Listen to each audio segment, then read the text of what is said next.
So hey anime. The series name is What If Naruto Got Harem with Dragon Balls? So let's start the series. The air in the forest of death didn't just smell of damp earth and decaying leaves, it clung to the back of the throat, thick with the iron-sweet tang of spilled blood and the ozone crackle of spent chakra. Orochimaru's new hideout was a cancerous burrow beneath the gnarled roots, humming with forbidden energy. Sasuke Uchiha, his body screaming from fresh cursed seal markings, fought against the invasive darkness, each breath a ragged scrape against the cold stone floor. The flickering torchlight painted his pain in stark, jumping shadows. Such fascinating resistance, Orochimaru hissed, his voice like dry scales on stone. He held a scroll that seemed to pulse with a sick, internal light, black-purple veins of chakra worming across its parchment. But this is the next step. A jutsu not to transcend life, but to pierce the very fabric of reality. To find other wells of power beyond this pathetic world. Above, the canopy exploded. Naruto Uzumaki crashed through in a vortex of crimson, fox-like chakra, his roar not entirely human. Sasuke. The name tore through the oppressive silence, raw with a fear that went deeper than battle anger. He landed, the impact cratering the mossy ground, his bright blue eyes wide, darting from his friend's contorted form to the serpentine Sannin. Kurama's energy crackled around him, hot and predatory, raising the temperature in the chamber by palpable degrees. Ah, the Ninetales container arrives, Orochimaru's smile widened, a split in a pale canvas. Serendipity. Two perfect sources, your Biju's dense, negative chakra, and the curse marks refine natural energy from the white snake sage. A potent, discordant key. Before Naruto could move, before he could even process the plan, Orochimaru bit his own thumb. The blood was shockingly dark. He slammed his palm onto the unrolled scroll. Koken Tiringu, Jiku no Heki Oyaburu. Space tearing, rend the barrier of spacetime. The world didn't just shake, it screamed. Not a sound for the ears, but a vibration in the teeth, in the marrow of the bones, a subsonic hum that made Naruto's vision blur. The air in the center of the chamber rippled, then tore like rotten canvas. But what lay behind wasn't darkness. It was a swirling, psychedelic vortex of screaming colors, lime green bleeding into bruised purple, electric blue crackling against bloody red, and impossible, shifting geometries that hurt to look at. A gale erupted from nowhere, howling with voices that were not voices, a cacophony of whispers, screams, and empty static. It sucked the warmth from the room, dropping the temperature to a wintry chill. Light bent towards the tear, stretching and distorting. Naruto was thrown against a slime-covered wall, the wind knocked from him. He saw Sasuke's Sharingan spinning madly, the three tomo whirling, trying and failing to parse the non-Euclidean horror of the rift. It was a wound in reality itself. And from the wound, things began to coalesce. Semi-transparent, writhing forms that echoed human and animal shapes but were all wrong. One had the ghostly silhouette of Zabuza Momochi, but its arm ended in the spiked tail of a creature neither had ever seen. Another skittered on too many legs, its face a blurred, screaming echo of Haku. Their edges bled visual static, and their mouths were open in silent, endless shrieks. A phantom Zabuza's form with a lashing, simian tail lunged at Orochimaru, who, for the first time, looked genuinely shocked, his yellow eyes widening. The backlash, the energies are amalgamating impressions of the dead from both sides of the tear, he gasped, his scientific curiosity briefly overriding survival instinct. He fluidly dodged, but the phantom's tail tip grazed his robe, the fabric dissolving into gray ash where it touched. Across the dimensional divide, in a place of profound silence and cold, the stakes were cosmic. On a stark asteroid field in Universe 7, Vegeta, prince of all scions, floated. His royal blue battlesuit was torn at the shoulder, and a thin trail of blood seeped from a cut on his brow, drifting in perfect, shimmering crimson spheres in the zero gravity. His breath came in controlled, visible plumes that instantly crystallized. Opposite him, Son Goku hovered, one arm hanging at a sickening, unnatural angle. His usual grin was replaced by a grimace of pain and intense focus. Between them stood Moro, the planet eater. The ancient wizard looked like a living mountain range, his body of jagged, dark stone and crystalline growths, his beard flowing like captured nebula. He was grinning, a horrifying sight of crystalline teeth, as he held out a hand, siphoning the faint green life force from the barren asteroids around them. The only sound was the low, resonant hum of his consumption. Your key is delicious, science, Moro's voice echoed directly in their minds, a greasy, intrusive thought that made Vegeta's eye twitch. Prime, savage meat. But I have tasted the energy of a million worlds. I now hunger for more, exotic flavors. Moro raised both hands. A vortex of chaotic, devouring energy, a swirling maw of black and sickly green, formed between his palms. The very space around it warped, light bending into it. Goku gritted his teeth, his good arm coming up. Vegeta. Now. We can't let him finish that. Vegeta's eyes blazed with furious pride. Don't give me orders, Kakarot.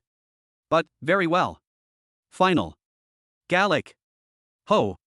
Violet energy, crackling with raw power, erupted around him, pooling violently between his clenched fists.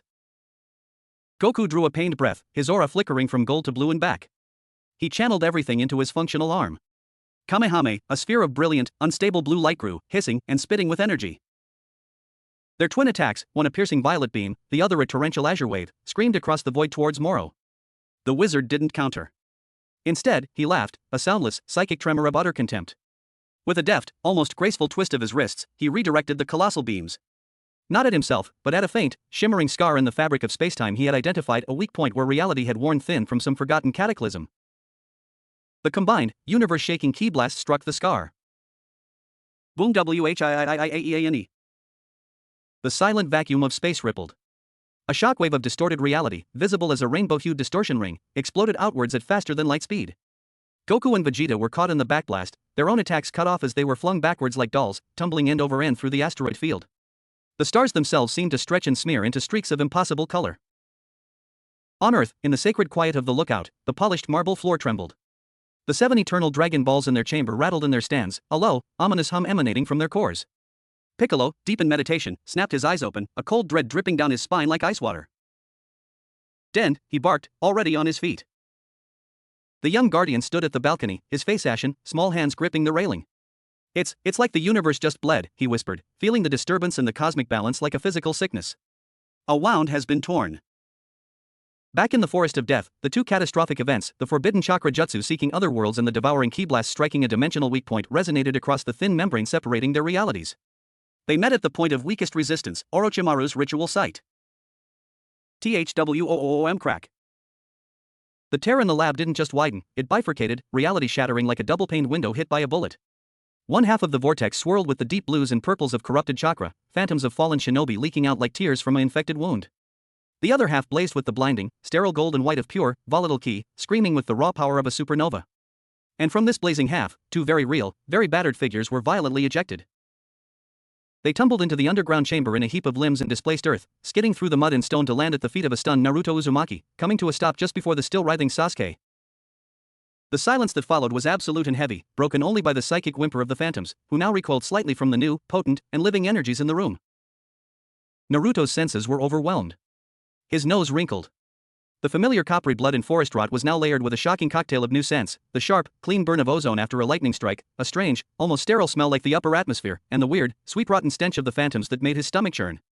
His eyes, wide as saucers, darted from the horrifying, dual-natured rift, to the vanished spot where Orochimaru had been, to Sasuke's pained form, and finally, slowly, to the 2 strangers. One was tall, with wild, spiky black hair, dressed in an orange and blue gi that was singed and torn. He was clutching his clearly broken left arm to his chest, his face a mix of pain and open, childlike curiosity. The other was shorter, more compact, with a severe, widow's peak hairline and a fitted blue bodysuit with white gloves and boots. He was already pushing himself up onto his elbows, his face a masterpiece of fury and utter, profound bewilderment. He scanned the room with the efficiency of a targeting computer, his eyes, black and intense, not red like a Sharingan, but holding a depth of cold, simmering battle fury Naruto had only seen in Might Guy's final moments, took in the spectral phantoms, the alchemical lab equipment, the 2 teenage boys. What is this? Vegeta snarled, his voice low, guttural, and laced with a commanding tone that felt entirely foreign. Each word was crisp, the accent strange. Some kind of psychic illusion? A new trick of that wretched wizard? Goku groaned, sitting up. He looked at his dislocated shoulder, gritted his teeth, and with a brutal, practiced motion, shoved it back into its socket with a wet pop that made Naruto's own shoulder ache in sympathy. Phew! That was a wild ride. Goku exclaimed, shaking out his now functional arm. His voice was startlingly cheerful given the circumstances. Where are we? The gravity feels pretty much like Earth. But the air, he sniffed loudly, then his dark eyes locked onto Naruto's chakra cloak, which was still flickering erratically with Kurama's red energy. Whoa! Hey! Your energy, it's really weird. It's like a campfire, but also like a rushing river? And it feels sticky. Orochimaru, from the shadows near a collapsed tunnel entrance, recovered his composure, a gleam of insane, avaricious curiosity overriding caution. Fascinating. The energies are not just impressions, they are corporeal. You came through the theoretical boundary. Your life force signature, it's fundamentally different. Not chakra. Not senjutsu. What is it? He licked his lips, a reptilian flicker. A phantom, this one shaped like a hulking bear but with the distinct, bulbous head and snarling visage of a Cyberman, detached from the chakra side of the rift and charged at Vegeta, moving with unsettling silence. Vegeta didn't even bother to turn his head. His eyes merely flicked towards the threat. His right hand snapped up, palm out, in a casual, dismissive flick.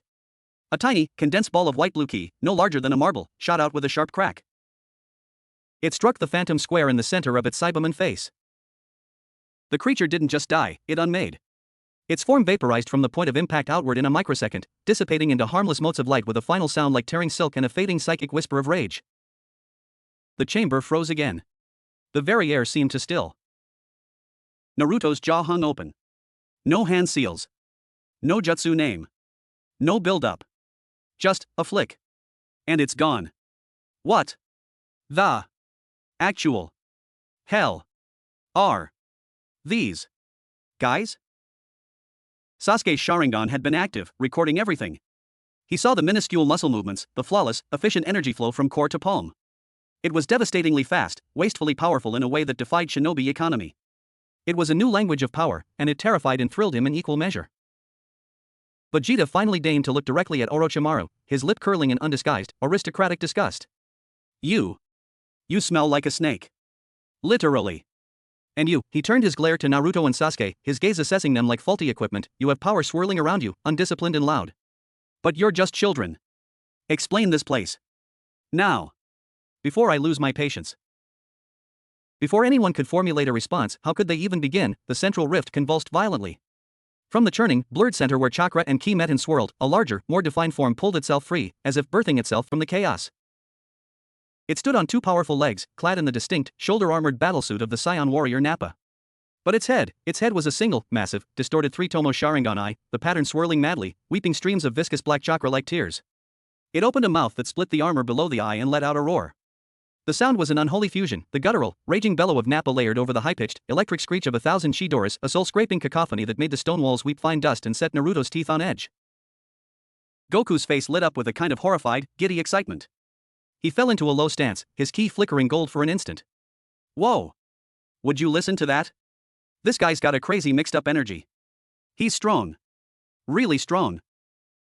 Shut up, Kakarot, Vegeta spat, falling into his own classic fighting stance, blue-white ki erupting around him in a steady, crackling flame. It's an abomination. A stain on existence. We erase it. Naruto, seeing the thing, the phantom Nappa Sharingan hybrid, turn its grotesque, weeping eye towards the still weak and kneeling Sasuke, felt Kurama snarl within him. A primal, protective rage, hot and immediate, overrode all confusion and fear. His hands moved on instinct. I don't know who you weirdos are, he yelled, his voice fierce, as a Rasengan formed in his right palm, the whirring, grinding drone of compressed chakra cutting through the psychic noise, but that thing's gonna hurt my friend. Believe it. The phantom charged. It moved with Nappa's brutal, ground-shaking power but with an unnatural, jerky speed. Three warriors from two different worlds, driven by three different motives, excitement, disdain, and protective fury, moved as one. Goku blurred in a burst of golden light, appearing above and to the left of the phantom. Okay, mixed up guy. Let's see what you got. He launched a swift, ki-enhanced axe kick aimed at its shoulder. Vegeta dashed low to the right, his movements a study in controlled fury, a larger, buzzing sphere of ki forming in his palm. Don't get in my way, you clowns. Naruto came in straight from the front, Rasengan held aloft, a beacon of swirling blue-white chakra. Sasuke, hang on. Their attacks, a kinetic, ki-driven blow, a concentrated sphere of destructive energy, and a vortex of grinding chakra, all connected with the phantom's torso at the same exact moment. The resulting explosion was not of one energy, but a catastrophic, unstable fusion. A dome of blinding white light, threaded with veins of crackling blue ki and spiraling orange chakra, erupted from the point of impact. It didn't just expand, it swallowed the chamber whole. The sound was beyond deafening, it was the birth cry of a new star, a physical force that punched the air from Naruto's lungs. Stones didn't shatter, they vaporized in the periphery. The shockwave flattened what was left of Orochimaru's alchemical tables, sending glass and metal screeching across the floor. When the light and the ringing in their ears faded, the phantom was gone, not even ash remaining. But the rift was changed. It was no longer a violently tearing wound. It had stabilized into a shimmering, semi-transparent gateway the size of a large house door.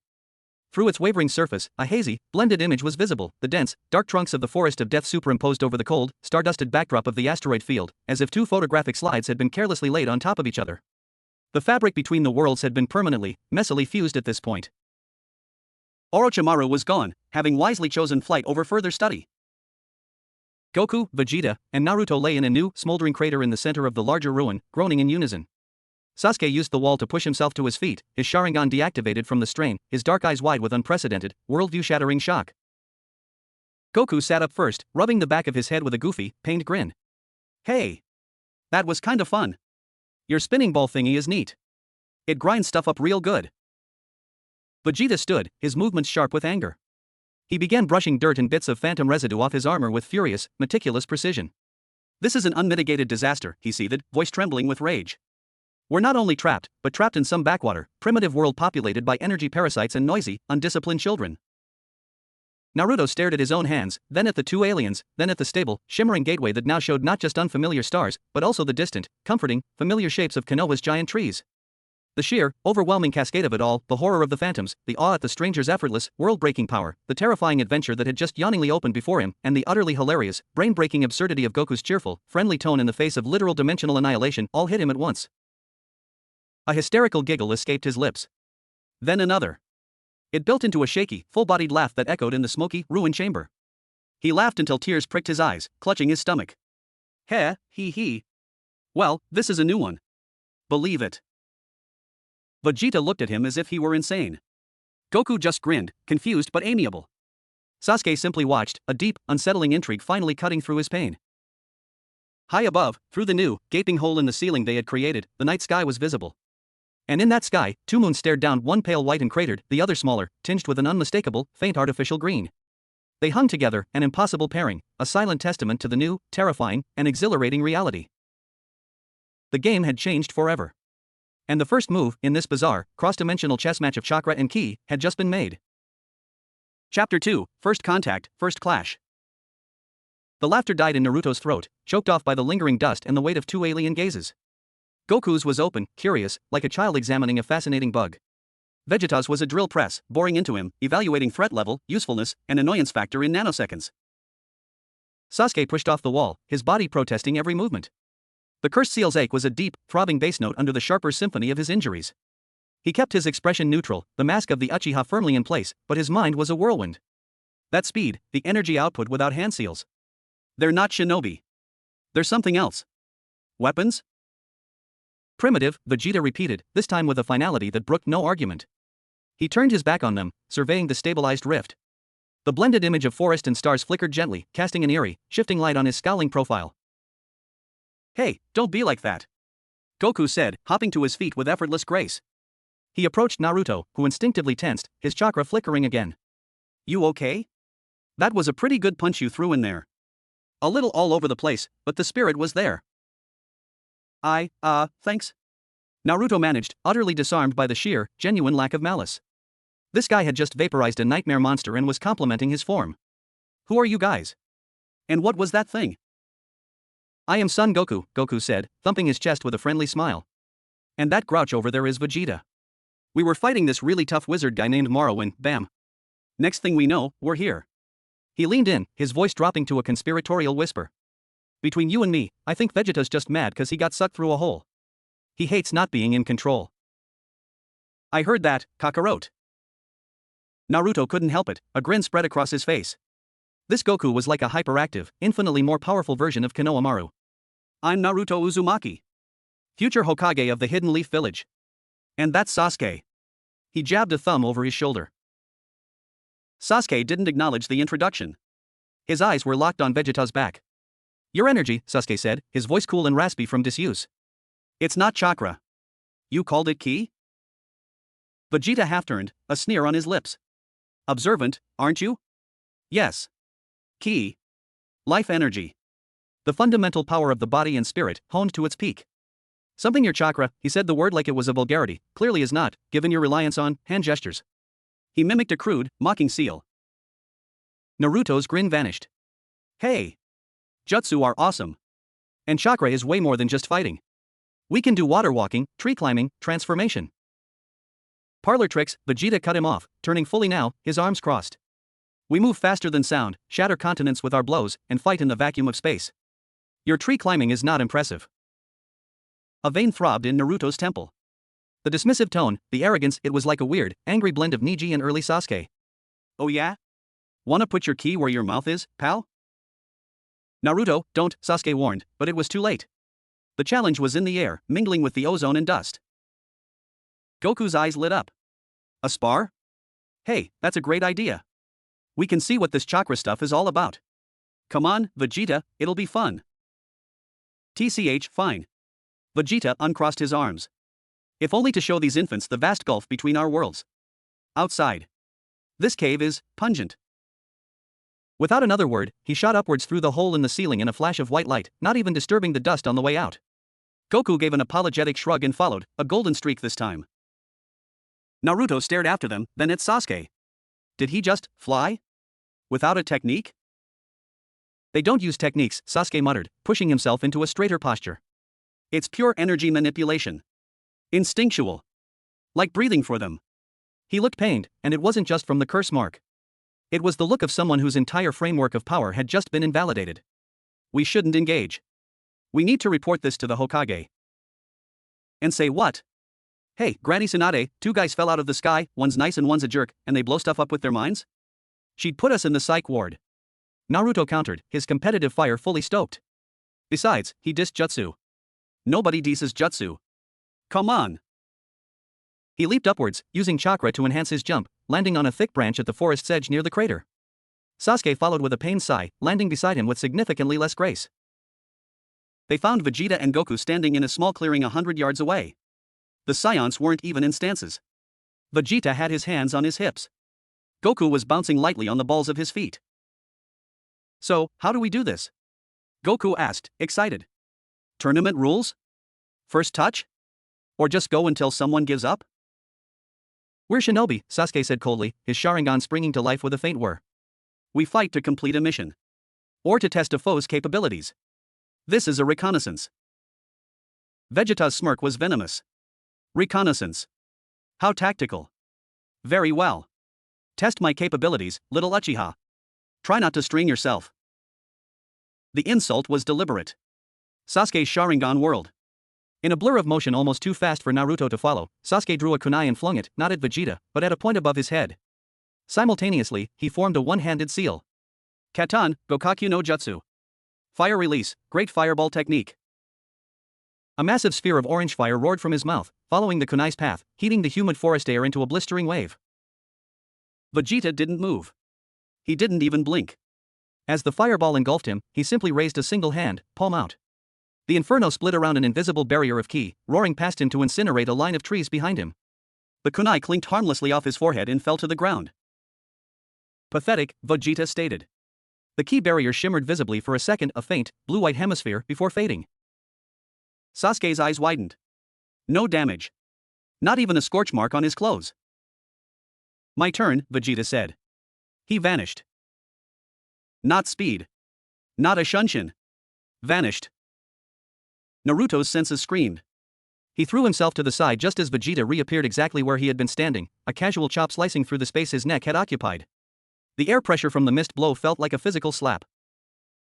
Not completely slow, Vegeta noted, already gone again. He reappeared behind Sasuke.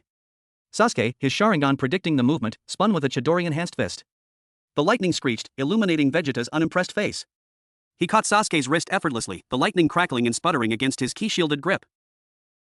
Predictable, Vegeta sighed. He flicked his wrist.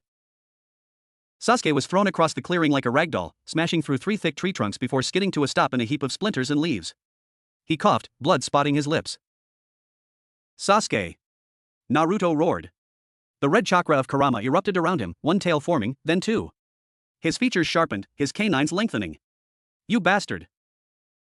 Ah, the beast awakens, Vegeta said, finally looking interested. This energy, it's more chaotic. More raw. Better. Naruto launched himself, a crimson comet. He moved faster than he ever had, claws extended. He swiped at Vegeta's face. Vegeta leaned back, letting the claws pass millimeters from his nose. He countered with a light, almost lazy jab to Naruto's stomach. The impact was anything but lazy. It felt like a mountain had been driven into his gut. Naruto's chakra cloak flickered violently as all the air exploded from his lungs. He doubled over, gasping, hitting the ground on his knees. You rely on the beast's anger, Vegeta lectured, standing over him. You let it control you. Your ki, your chakra, is a wild dog on a frayed leash. Mine is a refined blade. Stop it, Vegeta. Goku called, his cheerfulness gone, replaced by mild reproach. They're just kids. They are warriors in a warrior's confrontation, Vegeta shot back. They will learn or they will break. Enraged, in pain, and humiliated, Naruto pushed himself up. The red chakra boiled. He formed a Rasengan, but this time, the fox's chakra mixed with it, turning it a violent, unstable purple-black. Rasengan. He thrust it forward. Vegeta, for the first time, didn't simply tank it. He brought his own hand forward, a sphere of calm, brilliant blue ki forming instantly in his palm. Gallic Gun. He didn't even shout it. It was a statement. The purple-black Rasengan met the compact, humming sphere of blue ki. For a second, they pushed against each other, a grotesque, screeching interface of two fundamentally different energies. The air screamed. The ground beneath their feet cratered downwards, torn apart by the conflicting pressures. Then, with a sound like shattering crystal, the Rasengan unraveled. The chaotic fox chakra was sliced through by the disciplined, focused ki. The Gallic Gun sphere didn't even diminish, it pushed forward, poised to vaporize Naruto's arm. Enough! A golden blur. Goku appeared between them, one hand slapped down on Vegeta's wrist, deflecting the Gallic Gun blast skyward. The blue beam lanced into the heavens, parting the clouds with a thunderous boom. With his other hand, he caught Naruto's wrist, dispersing the remnants of the failed Rasengan with a gentle pulse of his own ki. The force of Goku's intervention left both Naruto and Vegeta stumbling back. Goku! You interfere! Vegeta began to snarl. They've seen the difference, Goku said, his voice firm, leaving no room for argument. It was a tone Naruto hadn't heard from him before, the voice of a master, not a goofball. They're beaten. And we're not here to kill locals. We're here because of that. He pointed at the shimmering rift, visible through the trees. Naruto panted, the red chakra receding, leaving him cold and shaky. The spot on his stomach where Vegeta had punched him felt like it was still caving in. He looked at his hand, where the Rasengan had failed. It had never failed like that before. It had just come apart. Sasuke limped back into the clearing, wiping blood from his mouth, his Sharingan deactivated. The defeat in his eyes was a deeper wound than any physical one. Vegeta snorted, his anger subsiding into cold superiority. As I said. A gulf. He turned to Goku. We need to assess this anomaly and find a way back. These children are irrelevant. But Goku was looking at Naruto, not with pity, but with a spark of genuine interest. Hey, that ball of yours, it's really clever. You spin your energy in all different directions at once, right? To grind and tear? That's actually really smart for close-up fighting. Naruto blinked, the unexpected praise a balm on his bruised pride. Why yeah, it's my signature move. I can see why. It takes a lot of control to do that without blowing your own arm off. Goku grinned. Then his smile faded slightly. But your friend's right. You're letting the angry energy in you do most of the work. You gotta be the driver, not the passenger. Before Naruto could process that, a new sound cut through the clearing. It was a low, collective moan, rising from the direction of the rift. Not a physical sound, but the same psychic whisper that had accompanied the phantoms. From the shimmering gateway, 3 new forms emerged. These were different. More solid. Less chaotic. One had the lanky build and green skin of Piccolo, but its arms ended in the bone-like blades of Kimimaro. Another was a distorted, feminine shape with 18's cropped hair and a mechanic arm, but its other arm was a writhing mass of purple Orochimaru-style snakes. The third was small, childlike, with Gaara's gourd and the tail of a great ape. They landed in the clearing, their movements coordinated, their mismatched eyes fixed on the 4 warriors. The air grew cold again. More of them, Vegeta growled, falling back into a proper stance. But these feel stronger. More complete. They're drawn to the fight, Sasuke deduced, his analytical mind kicking in despite the pain. To the energy we released. The Piccolo Kimimaro hybrid raised a bladed arm. It spoke, its voice a grating overlay of Piccolo's baritone and Kimimaro's cold rasp. Chakra and ki. The feast is here. Goku cracked his neck, his earlier friendliness replaced by serene focus. Well, guess the spar's over. Time for a real fight. He looked at Naruto and Sasuke. You guys up for a team-up? For real this time? Naruto met Sasuke's eyes across the clearing. A silent understanding passed between them. Their rivalry, their pain, their humiliation, it was all secondary now. This was a mission. Protect the world from this invasive horror. Even if it meant fighting alongside the arrogant alien who had just handed them their asses. Naruto formed a clone in a puff of smoke. Alright, believe it. But this time, he shot a glare at Vegeta, we do it with teamwork. Vegeta rolled his eyes but gave a slight, grudging nod. Try not to get in my way, dead last. The 4 warriors, 2 scions, 2 shinobi, stood back to back in a rough square as the 3 advanced phantoms closed in. The first true battle of the merged worlds was about to begin, forged not in friendship, but in the harsh, necessary fires of survival. Chapter 3, Uneasy Alliances. The psychic moan of the advancing phantoms was a physical pressure, a cold thumb pressing against the temples. The clearing, already scarred from their brief skirmish, felt smaller, the air thicker with the scent of ozone, decay, and the sweet, cloying smell of the invaders. The Piccolo Kimimaro hybrid was the clear leader. Its green skin was mottled with bone-like protrusions, and its eyes glowed with a cold, white light devoid of pupils. It flexed its bladed arms, the edges shimmering with a sickly green energy that was a bastardization of both Demon Clan regeneration and the Kagaya clan's brutal elegance. The android Orochimaru abomination stood unnaturally still. One side of its face was 18's pale, perfect impassivity, the other was a twisting mass of tiny, purple-scaled snakes where skin should be, their tiny red eyes all fixed on the group. Its mechanical arm whirred softly, but the snake arm writhed with a dry, rustling sound that set Naruto's teeth on edge. The small, Gara ape creature was the most unsettling. It crouched, one hand dragging clawed fingers through the dirt, its oversized tail lashing restlessly. Its gourd was cracked, leaking not sand, but a slow, viscous, black sludge that hissed where it touched the earth. Defensive formation, Sasuke rasped, his Sharingan reactivating with a flash of crimson. The world sharpened into lines of chakra flow and predictive movement. The lanky one is fast. The small one's sludge is corrosive. The feminine one is an unknown. Vegeta scoffed but didn't argue the tactical assessment. The green one is mine. Its energy is the most disciplined. A marginally more interesting pest. I'll take the creepy snake lady. Naruto announced, a dozen shadow clones poofing into existence around him. The memory of his Rasengan's failure against Vegeta was a fresh wound, but it was buried under a surge of determination. This time, we fight together. Goku nodded, his gaze fixed on the Gara ape. I'll handle the little guy. He looks like he's got some power in that tail. Sasuke, back us up and watch for openings. The phantoms didn't wait. The Piccolo Kimimaro hybrid vanished in a streak of green-white light, appearing instantly in front of Vegeta. Its bladed arm came down in a diagonal slash that screamed through the air. Vegeta blocked it with his forearm, a sharp clang ringing out his ki met hardened, hybridized flesh. The ground under Vegeta's feet cracked. Poof. You have his speed, but not his skill. He shoved the arm aside and launched a blistering combo of punches to its midsection. Each impact landed with a wet, sickening thud, but the phantom barely flinched, a green aura flickering as it regenerated the damage almost instantly. Across the clearing, the android 18 Orochimaru creature raised its mechanical hand. A beam of searing yellow energy, identical to an android's blast but tinged with purple venom, lanced towards Naruto and his clones. Futon, Rankuden. Wind release, drilling air bullet. Naruto and his clones chorused. A volley of spiraling wind bullets met the energy beam, creating a spectacular, crackling explosion of yellow and blue that lit up the twilight forest. The shockwave flattened several clones. But the snake arm was already moving. It stretched, impossibly long, the individual snakes separating and streaking like purple darts towards the remaining Narutos. They moved with Orochimaru's predatory intelligence, aiming for eyes, joints, throats. Katan, Hosenka no Jutsu. Fire release, Phoenix Sage Fire Technique. Sasuke's voice was cool and precise. A flurry of small, guided fireballs intercepted the serpent darts midair, setting them alight with sharp hisses and the smell of burning scales and ozone. The phantom's impassive half-face twitched. Thanks, team, a Naruto yelled. Don't mention it, Dobe. Just watch your flank.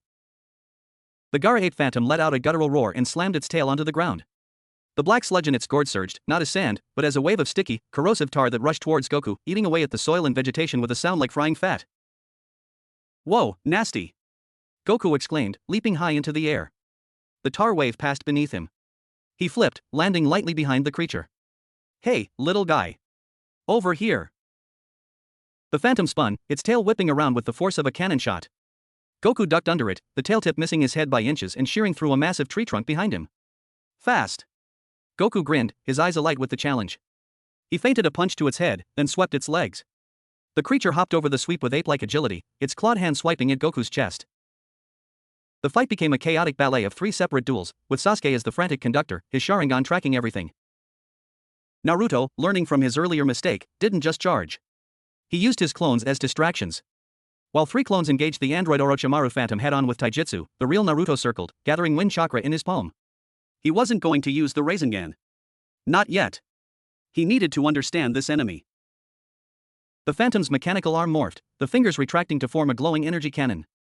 It fired at a clone, vaporizing it. But in that moment of focus, the snake arm, now regrown, lashed out at the real Naruto from his blind spot. Sasuke saw it. He was too far to intervene physically. Instinct took over. His left hand flew through seals. Right on, John. Lightning release, false darkness. A bolt of black lightning, shaped like a spear, shot from his fingertips. It wasn't aimed at the phantom, but at the ground between Naruto and the snake arm. The lightning struck the wet earth, exploding it upward in a shower of mud and stone. The debris intercepted the snake arm, throwing off its aim. The venomous fangs sank into the ground beside Naruto's foot instead of his leg. Naruto didn't waste the opening. Futon, Raisin Shuriken, he roared, the completed technique humming in his hand, a giant, spinning shuriken of condensed wind chakra. He hurled it. The phantom raised both arms, the mechanical one glowing, the snake arm coiling defensively. It unleashed a combined attack, a thick beam of yellow energy and a torrent of purple, Dokumu poison mist. The Raisin Shuriken met the dual attack. For a second, they struggled. Then, the countless microscopic wind blades of the Raisin Shuriken began to do their work. They didn't just overpower, they dissected. They sliced through the energy beam, dispersing it. They shredded the poison mist into harmless motes. They carved into the phantom's defenses. With a final, screeching whine, the Raisin Shuriken connected. There was no explosion, only a horrific, grinding dissolution. The phantom's form was torn apart at a molecular level by the endless cutting winds, its components, mechanical bits, organic snake matter, corrupted energy, unmade into a fading, sparking cloud. Naruto panted, staring at his handiwork. It had worked. Against this enemy, his jutsu had worked. Not bad, kid. Goku called from his own fight. He was toying with the Gar ape, dodging its tar and tail strikes with effortless, flowing movements, analyzing its patterns. You really can grind stuff up. Vegeta's fight was a symphony of brutal efficiency and growing frustration. Every time he shattered the Piccolo Kimimaro phantom's bones or tore through its green flesh, it regenerated in a flash of sickly light. He'd vaporized its head twice, and it regrew. Persistent fungus, Vegeta growled.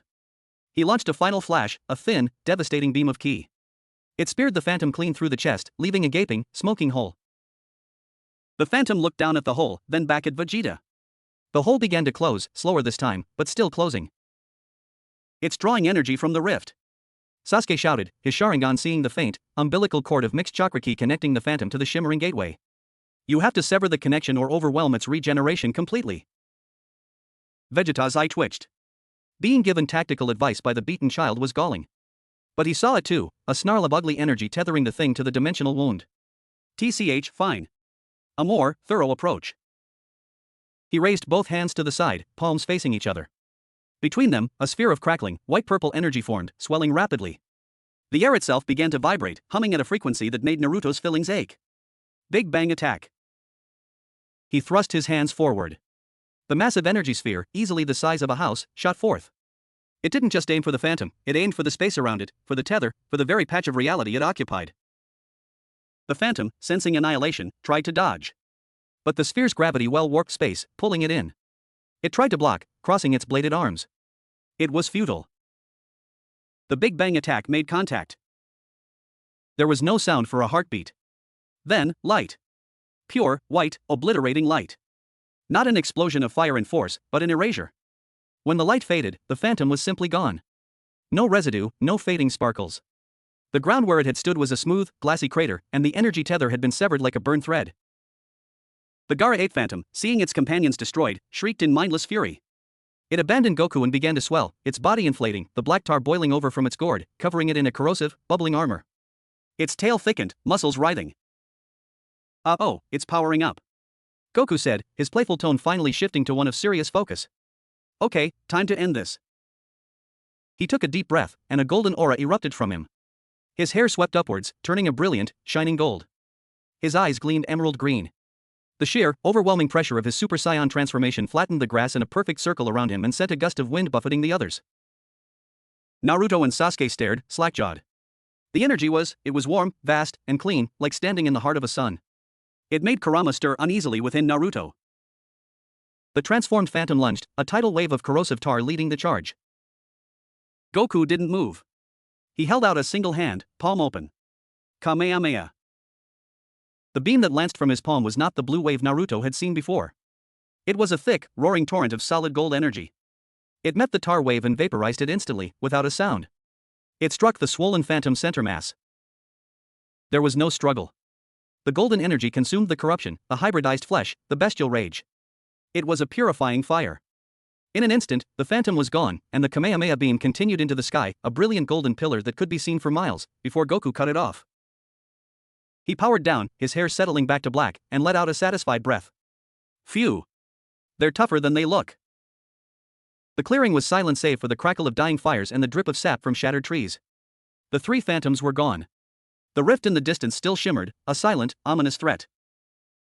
Vegeta landed beside Goku, his arms crossed, looking mildly annoyed by the display. Show off.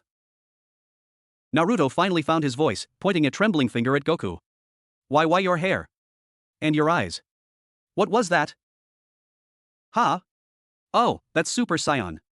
Goku said, as if explaining how to boil an egg. It's a transformation Saiyan get when we're really pumped up. Makes us about 50 times stronger. 50 times. Sasuke whispered, the numbers meaningless but the implication staggering. The power he just felt, that was 50 times this man's base level? His worldview, already cracked, shattered completely. Vegeta smirked at their shock. Now you begin to understand the gulf, insect. But the arrogance didn't land as heavily this time. Naruto was looking between the two Saiyans, then at the rift, then at his own hands. The phantoms were a threat to his world. These guys, they were insanely, stupidly powerful. Arrogant jerks, maybe, but they just fought those things without a second thought. You need to get home, Sasuke stated, the strategist in him taking over. And that, he pointed to the rift, is a threat to our world. Our objectives align. Goku nodded. Yeah. And to figure out how to close that thing, we probably need to understand both kinds of energy. Your chakra and our ki. Vegeta looked like he'd swallowed a lemon. The idea of needing to rely on, or even study, this primitive power clearly rankled him. But he was a pragmatist. The rift was a problem. These phantoms were a nuisance that could become a threat if they grew stronger. And these children, for all their weakness, knew this world and its rules. Very well, Vegeta said, the words dragged from him. A temporary alliance. But you will not slow us down. You will learn, and you will assist. And you, he fixed Naruto with a glare, will learn to control that beast inside you before it gets you killed. It's a weakness. Normally, Naruto would have erupted at a comment about Kurama. But after feeling the controlled, oceanic power of Goku's Super Saiyan form, after seeing the effortless discipline of their ki, he felt the truth in the insult. His grip on Kurama's power was a frayed leash. He met Vegeta's gaze, not with anger, but with a fierce, determined glint. Fine. Then you're gonna have to teach me. Vegeta blinked, taken aback by the directness. Then he snorted. Don't get ahead of yourself, boy. Survive the next hour first. A new sound reached them, not psychic, but physical. The distant, rhythmic thump-thump-thump of multiple shinobi moving at high speed through the trees. An ANBU squad, alerted by the massive golden beam and the explosions, was inbound. Sasuke tensed. Konoha's forces. We have about 90 seconds. Goku scratched his head. Are they friendly? They'll see you as a threat, Sasuke said bluntly. You are an unknown, with catastrophic power. They will attempt to contain you. Vegeta's ki flickered dangerously. Let them try. No, Naruto said, surprising himself. He was thinking like a Hokage. A fight with Konoha's forces would be a disaster. We need to go. We need to figure this out somewhere safe. Somewhere we can talk. Goku looked at Vegeta. Vegeta's skull was deep, but after a second, he gave a single, curt nod. The idea of running galled him, but a pointless battle against locals was beneath him. My place, Naruto said decisively. Nobody ever comes to my apartment. Follow me, and stick close. As the first ANBU mask appeared through the trees, the four of them, the two godlike Saiyans and the two battered genin, vanished into the deep shadows of the forest of death, leaving behind only glassy craters, corroded earth, and a mystery that was about to shake the foundations of the hidden leaf to its core. The uneasy alliance was forged. The real work and the real danger was just beginning. Chapter 4, The Scholar and the Strategist. Naruto's apartment smelled like instant ramen, old socks, and the faint, stubborn ghost of orange paint. It was a small, cluttered space that felt even smaller with two Saiyan warriors crammed inside. Vegeta stood rigidly in the center of the main room, arms crossed, as if physical contact with the worn couch or chip table might contaminate him. His eyes swept over the peeling posters, the haphazardly stacked dishware, and the single, sad-looking cactus with an expression of profound, soul-deep disdain. You live here, he stated, the question itself an indictment. It's home. Naruto shot back, defensively shoving a pile of dirty laundry under the bed with his foot. It's got everything I need. He pointedly ignored Sasuke, who was leaning against the wall by the window, silently observing the street below, his posture screaming both pain and hypervigilance. Goku, on the other hand, was fascinated. He poked a ramen cup, sniffed it, and grinned. Hey, these smell good. What are they? The greatest invention ever. Naruto declared, his mood lifting slightly. Just add hot water. Incredible, Goku said, with utter sincerity. Vegeta pinched the bridge of his nose. The awkward silence was broken by the low grumble of Naruto's stomach. The adrenaline crash had left him ravenous. Right. Food first. Strategy second. He began rummaging through cabinets, producing a comical stack of cup ramen. He filled his electric kettle, the only moderately clean appliance he owned. As the water heated, the reality of their situation settled in the room, thicker than the coming steam. They were fugitives in Naruto's own village, harboring two interdimensional powerhouses, with a hole in reality spewing monsters into the forest of death. Sasuke finally spoke, his voice quiet but cutting through the domestic sounds. We need information. We need to understand the rift's nature, its stability, and if there are more entry points. We also need to understand them. He nodded towards the scions. Their physiology, their energy, their weaknesses. We have no weaknesses, Vegeta snapped. Everyone has a weakness, Sasuke countered, his Sharingan glinting in the dim light. Arrogance can be one. Before Vegeta could retort, Goku interjected, peering out the window. Hey, Naruto, where's the best place to get stronger around here? You got a gravity chamber?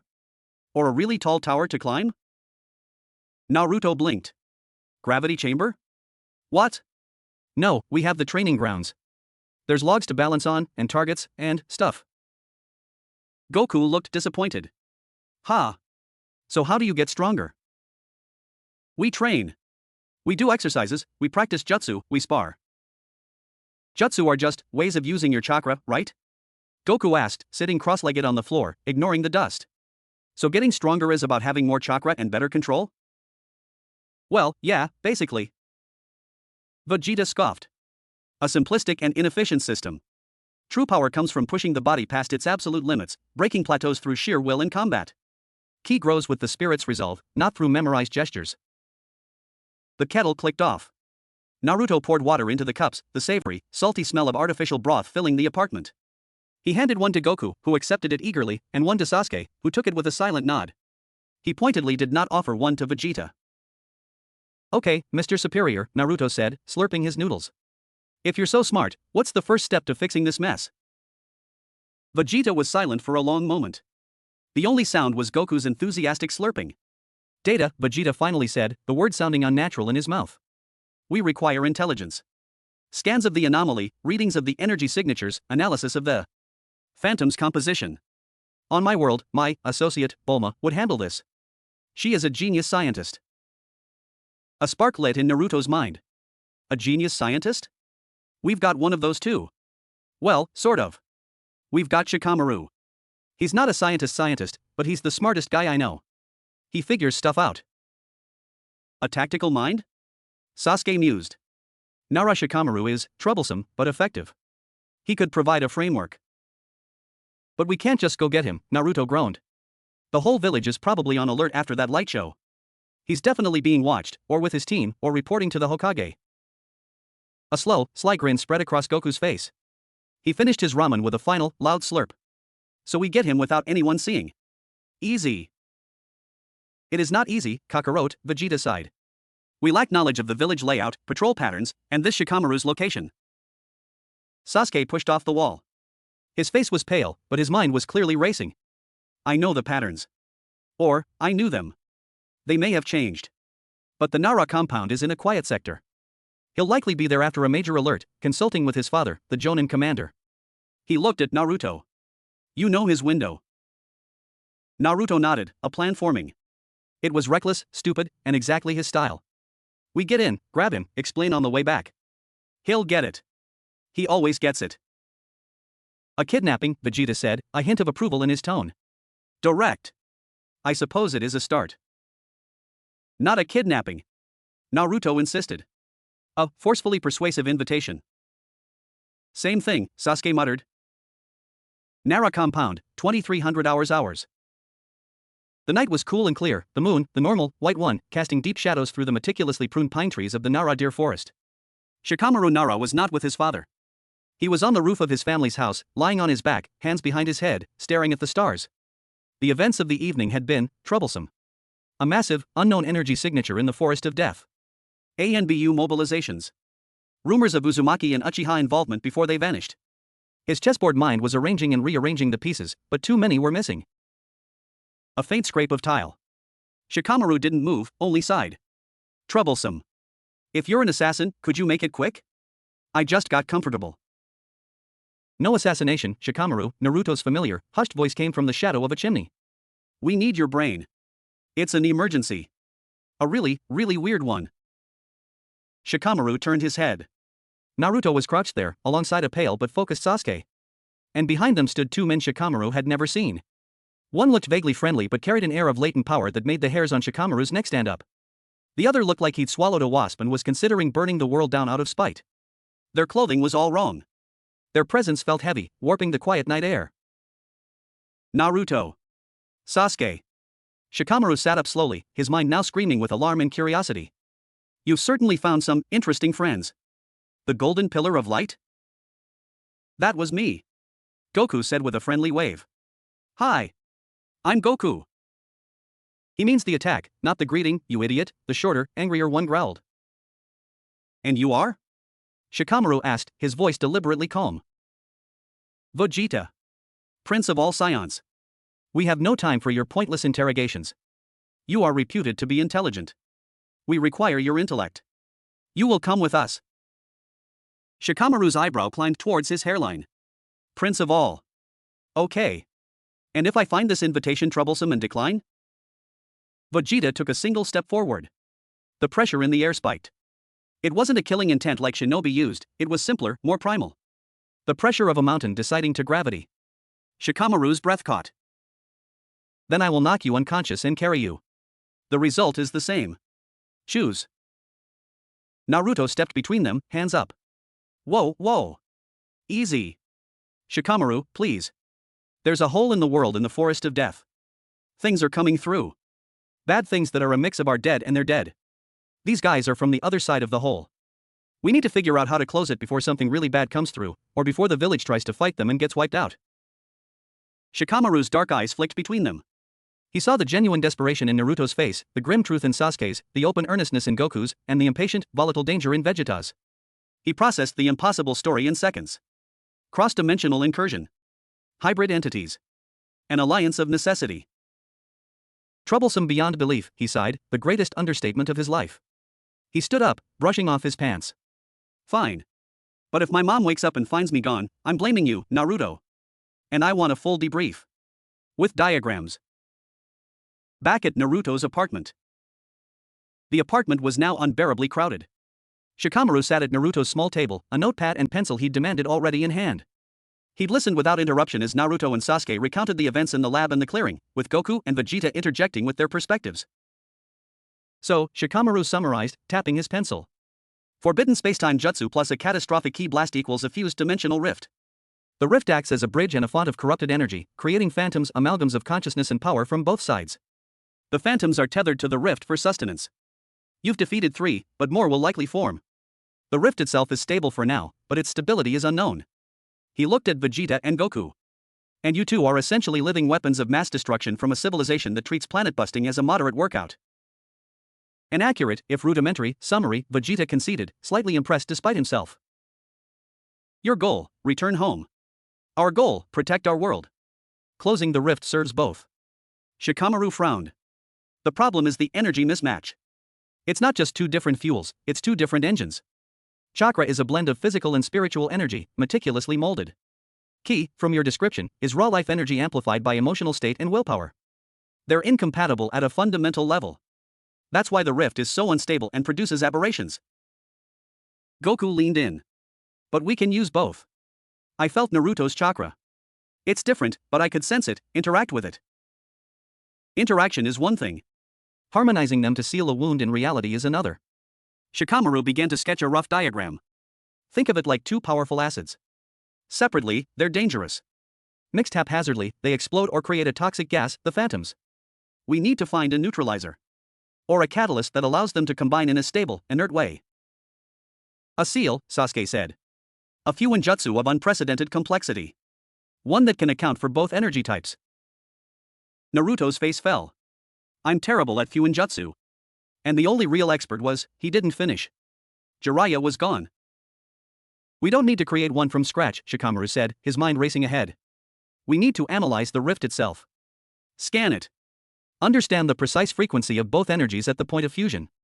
If we can get detailed readings, we might be able to design a counter-frequency, a cancellation wave. He looked at Vegeta. You said your scientist, Bulma, could do this. Describe her capabilities. Vegeta, for the first time, gave a description that wasn't purely insulting. She built a device that could track the energy signatures of godlike beings across the universe.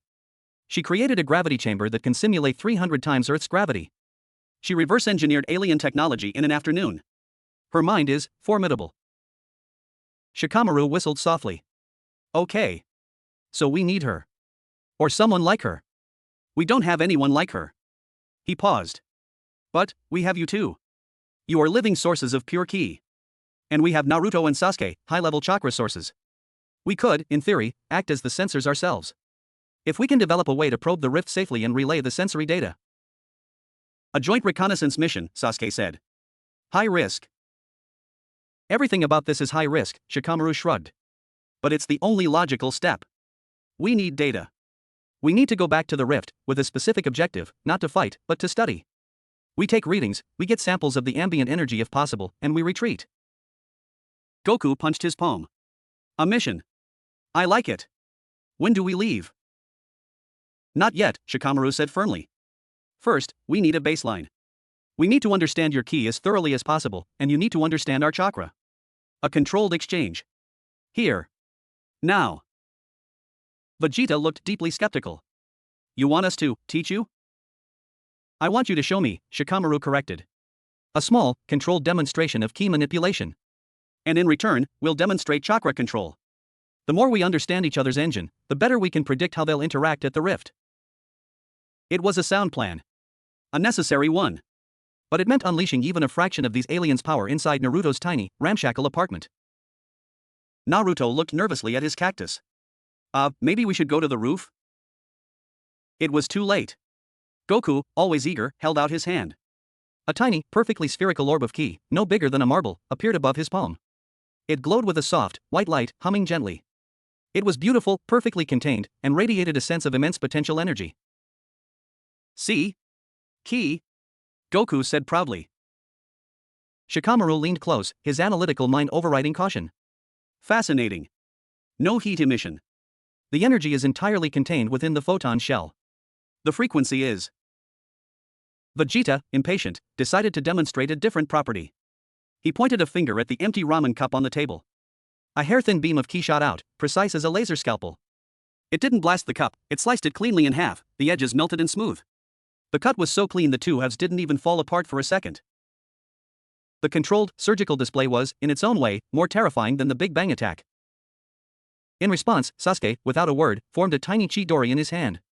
The blue-white lightning crackled, casting jagged shadows, filling the room with the sound of 1,000 birds and the smell of ozone. He held it for a moment, then let it dissipate. Chakra.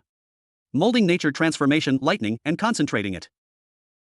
Naruto, not to be outdone, formed a miniature, baseball-sized Rasengan. It whirred quietly in his hand, distorting the light around it. For a moment, the apartment was a tiny museum of apocalyptic power. The soft white ki orb, the lingering scent of ozone, the whirring chakra sphere. Shikamaru stared, his pencil frozen above his notepad. The theoretical had just become violently tangible. The differences were stark. Ki was pure, direct, explosive. Chakra was complex, malleable, versatile. They were opposites. Yet, they had to work together. Okay, Shikamaru breathed, the weight of it all finally settling on his shoulders. I see the problem. And the potential. He looked at the four of them. We have a lot of work to do. And we need to start before the ANBU expand their search pattern to include a certain troublesome genin's known residents. The first, fragile bridge between the science of two worlds had been built. It was made of ramen cups, shared danger, and the brilliant, weary mind of a lazy genius. The real work, the impossible physics, the cultural clashes, the looming threats, was just beginning. And it was all happening in the messiest apartment in Konoha. Chapter 5, Training Nexus. The air in Training Ground 7, deep in the pre-dawn gloom, was cold and smelled of damp pine and disturbed earth. They had chosen it for its isolation and its sheer ordinariness. The old, carved log, the pockmarked training posts, the small stream, it was a place for fundamentals. Today, the fundamentals were being rewritten. The tension was a physical entity, woven from equal parts scion impatience and shinobi wariness. Naruto stood opposite Goku, his face set in a look of fierce concentration that was already making his temples throb. Sasuke observed from a distance, leaning against a tree, his Sharingan passively recording everything. Shikamaru sat on a stump, his notepad open, looking like he'd rather be asleep anywhere else. Vegeta stood apart, arms crossed, a permanent scowl etched onto his features, serving as both critic and unwilling participant. Okay, Goku said, his voice cheerful in the quiet. So, Key 101. It's all about feeling the energy inside you. Right here. He tapped his lower abdomen. Your gut, your core. It's the furnace of your life force. You gotta stop thinking of it as something you pull from somewhere. It's just, you. It's your breath, your heartbeat, your will to fight. Naruto closed his eyes, trying to quiet the usual storm in his mind. He was used to feeling chakra in his stomach too, the swirling pool of his own energy mixed with Kurama's vast, turbulent sea. But that was a blend. This ki sounded simpler, purer. Feel the warmth, Goku instructed. The little buzz when you're excited, or angry, or really focused. That's ki starting to stir. Now, instead of letting it just buzz, imagine gathering it. Like scooping water from a stream into your hands. Naruto tried. He focused on the feeling of his own body, the hum of his nerves. He found the familiar thrum of chakra, but Goku was saying to go deeper, to something before the blend. He felt a faint, ambient warmth, like sitting near a campfire. It was diffuse. I feel something, Naruto muttered. But it's everywhere. How do I grab it? You don't grab it, Vegeta's voice cut in, sharp as a kunai. You command it. You are a Saiyan warrior, no, you are a fighter. Your energy answers to your spirit. Stop fumbling like a child in the dark. What is your strongest desire right now? Naruto opened his eyes, frowning at Vegeta. To get this stupid key thing so you'll stop looking at me like I'm dirt on your boot. Pathetic, Vegeta sneered. That's a petty annoyance, not a desire. Dig deeper, boy. What burns in you? What is the fire that your believe it, nonsense comes from? The question hung in the cold air. Naruto didn't have to think long. The images flashed, Sasuke leaving, the villager's scornful eyes, Jiraiya's blood on his hands, the promise to bring Sasuke home, to become Hokage. A familiar, hot, defiant surge rose in his chest, the same one that fueled his most desperate Raisengans, that let him stand up after being beaten down 1,000 times. I want to protect my friends, Naruto said, his voice low but steady. I want to be strong enough that nobody I care about has to die for me or because of me ever again. I want to be Hokage, not for the title, but to make a place where people don't have to suffer alone. The words weren't for Vegeta, they were for himself. And as he said them, the diffuse warmth in his body moved. It coalesced, drawn to the heat of that conviction like iron filings to a magnet. A faint, golden glow, so dim it was almost invisible, flickered around his clenched fists. Vegeta's scowl didn't change, but his eyes sharpened. Poof. There it is. A crumb. Now, hold on to that feeling. That is your key. It is not separate from your resolve. It is your resolve, given physical form. Goku beamed. You got it. Now, try pushing it out. Just a little bit, through your palm. Naruto, holding onto the stubborn, protective fire in his gut, thrust his palm forward. He willed that warmth to leave him. What happened wasn't a beam or an orb. It was a weak, sputtering puff of golden energy, like a candle guttering in the wind. It traveled about 2 feet before dissipating with a sad fizzle. Naruto stared at his hand, deflated. That's it? That wouldn't knock over a daisy. Goku laughed, not mockingly, but with genuine encouragement. Hey, that's way better than my first try. I just blew up my Grandpa Gohan's house. Yours is nice and controlled. Control is meaningless without power, Vegeta stated. He stepped forward. Your problem is you're trying to push it. You're treating it like a physical object. It's not. It's an extension of your will. You don't push your fist when you punch, your fist is the punch. Your key is the attack. Now, again. And this time, don't release it. Be it. The philosophical shift made Naruto's brain ache. He tried again. Instead of focusing on moving energy from point A to point B, he focused on the desire to strike the training post 10 feet away. He imagined his will, his protective fury, as a spear. He didn't push, he simply threw his intention. A thin, steady beam of gold, about the width of a pencil, shot from his palm. It struck the post with a sharp crack, leaving a small, smoking dent in the wood. Naruto whooped, jumping into the air. I did it! Did you see that, Sasuke? Sasuke gave a slight, almost imperceptible nod, but his Sharingan had seen it all, the energy gathering not in Tenketsu points along chakra pathways, but flooding directly from the core, following a path of pure mental command. It was infuriatingly simple. And impossibly difficult to mimic. Your turn, Sasuke, Goku said, turning to him. Sasuke stepped away from the tree. He didn't close his eyes. He activated his Sharingan, focusing on Goku's own ki flow, trying to copy the pattern. He located the core warmth within himself. For Sasuke, the driving fire was different, a cold, focused burn for vengeance, for atonement, for the restoration of his clan. It was a sharp, piercing flame, not a broad, warm one. He gathered it, mimicking the internal motion he'd observed. He thrust his hand out. A bolt of purple-black energy, crackling with visible malice, shrieked from his fingertips. It wasn't a clean beam, it was jagged, lancing, and it tore a jagged, foot-wide hole clear through the training post before exploding against a rock behind it. The recoil made Sasuke stumble back a step, his arm trembling. The energy had felt wild, hungry, tainted by the curse mark and his own inner darkness. Vegeta's eyes narrowed. Interesting. Your ki is as twisted as your personality. It lacks purity. It will be powerful but unstable. You will need to master your own hatred before you master this power, or it will consume you. Sasuke met his gaze, his Sharingan spinning. My hatred is my tool. I control it. We shall see, Vegeta said dismissively. Shikamaru, who had been scribbling furiously, spoke up. Fascinating. Ki appears to be directly tied to emotional and spiritual state. It's not neutral like chakra can be. Goku's is bright and expansive. Vegeta's, I'd wager, is intense and compressive. Naruto's is stubborn and protective. Sasuke's is sharp and corrosive. This has huge implications for the rift. The phantoms aren't just mixed energies, they're mixed intentions. The rage of a scion warrior fused with the malice of a missing nin. A disturbing thought, Sasuke conceded. Now, Goku said, rubbing his hands together. Our turn. Show us this chakra control. The tree walking thing. It was a basic academy exercise. Humiliatingly basic. But as a demonstration of fine chakra control, it was perfect. Naruto, eager to show off something he was finally good at, ran to a tall pine tree and sprinted up the trunk, sticking to it perpendicular to the ground, before walking upside down along a high branch and jumping back down. See? Chakra adhesion. We can do water walking too. Goku's eyes were wide with delight. That's so cool. It's like you're magnetic. Let me try. He ran to the tree, placed a foot on the trunk, and pushed off with ki-enhanced strength. He shot upward like a rocket, blowing past the branches and disappearing into the early morning sky with a yelp of surprise. A few seconds later, he landed with a heavy thud, scratching his head. Ha! I just pushed really hard. How do you stick?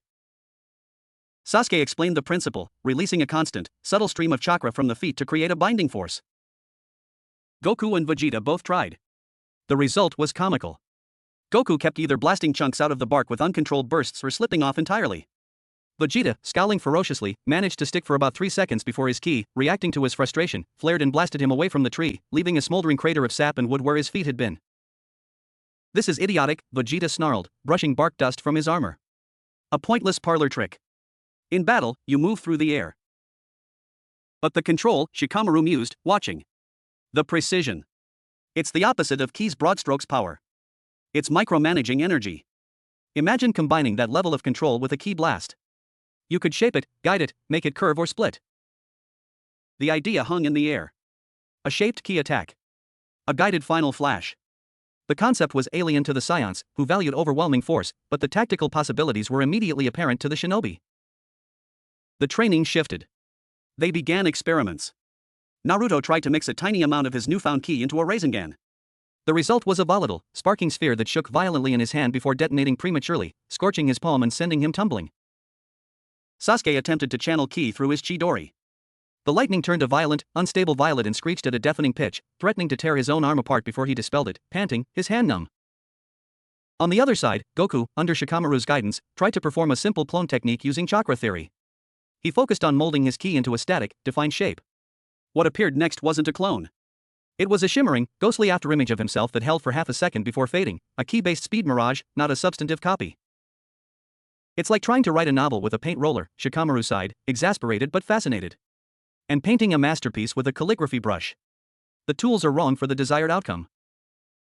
The sun was fully up now, casting long shadows. They were exhausted, covered in dirt, sap, and minor burns. They had nothing to show but failures and a single, smoking training post. Yet, something had changed. Naruto looked at the dent in the post, made by his own ki. It was a tiny thing, but it was his. A new tool. He looked at Vegeta, who was studying his own palm where he'd attempted to stick to the tree, a faint, thoughtful frown replacing the usual scorn. The gulf was still there, vast and deep. But now, they had each taken a single, shaky step onto the other's shore. They had felt the foreign energy in their own bodies. They had witnessed the other's failures and struggles. Goku clapped Naruto on the back, almost knocking him over. Not bad for a first day. We'll get there. Hey, I'm starving. You got more of those cup things? As they trudged back towards the village outskirts, the dynamic was subtly different. The disdain was still there, the cultural chasm immense. But it was now layered with a grudging, mutual respect born of shared, frustrating effort.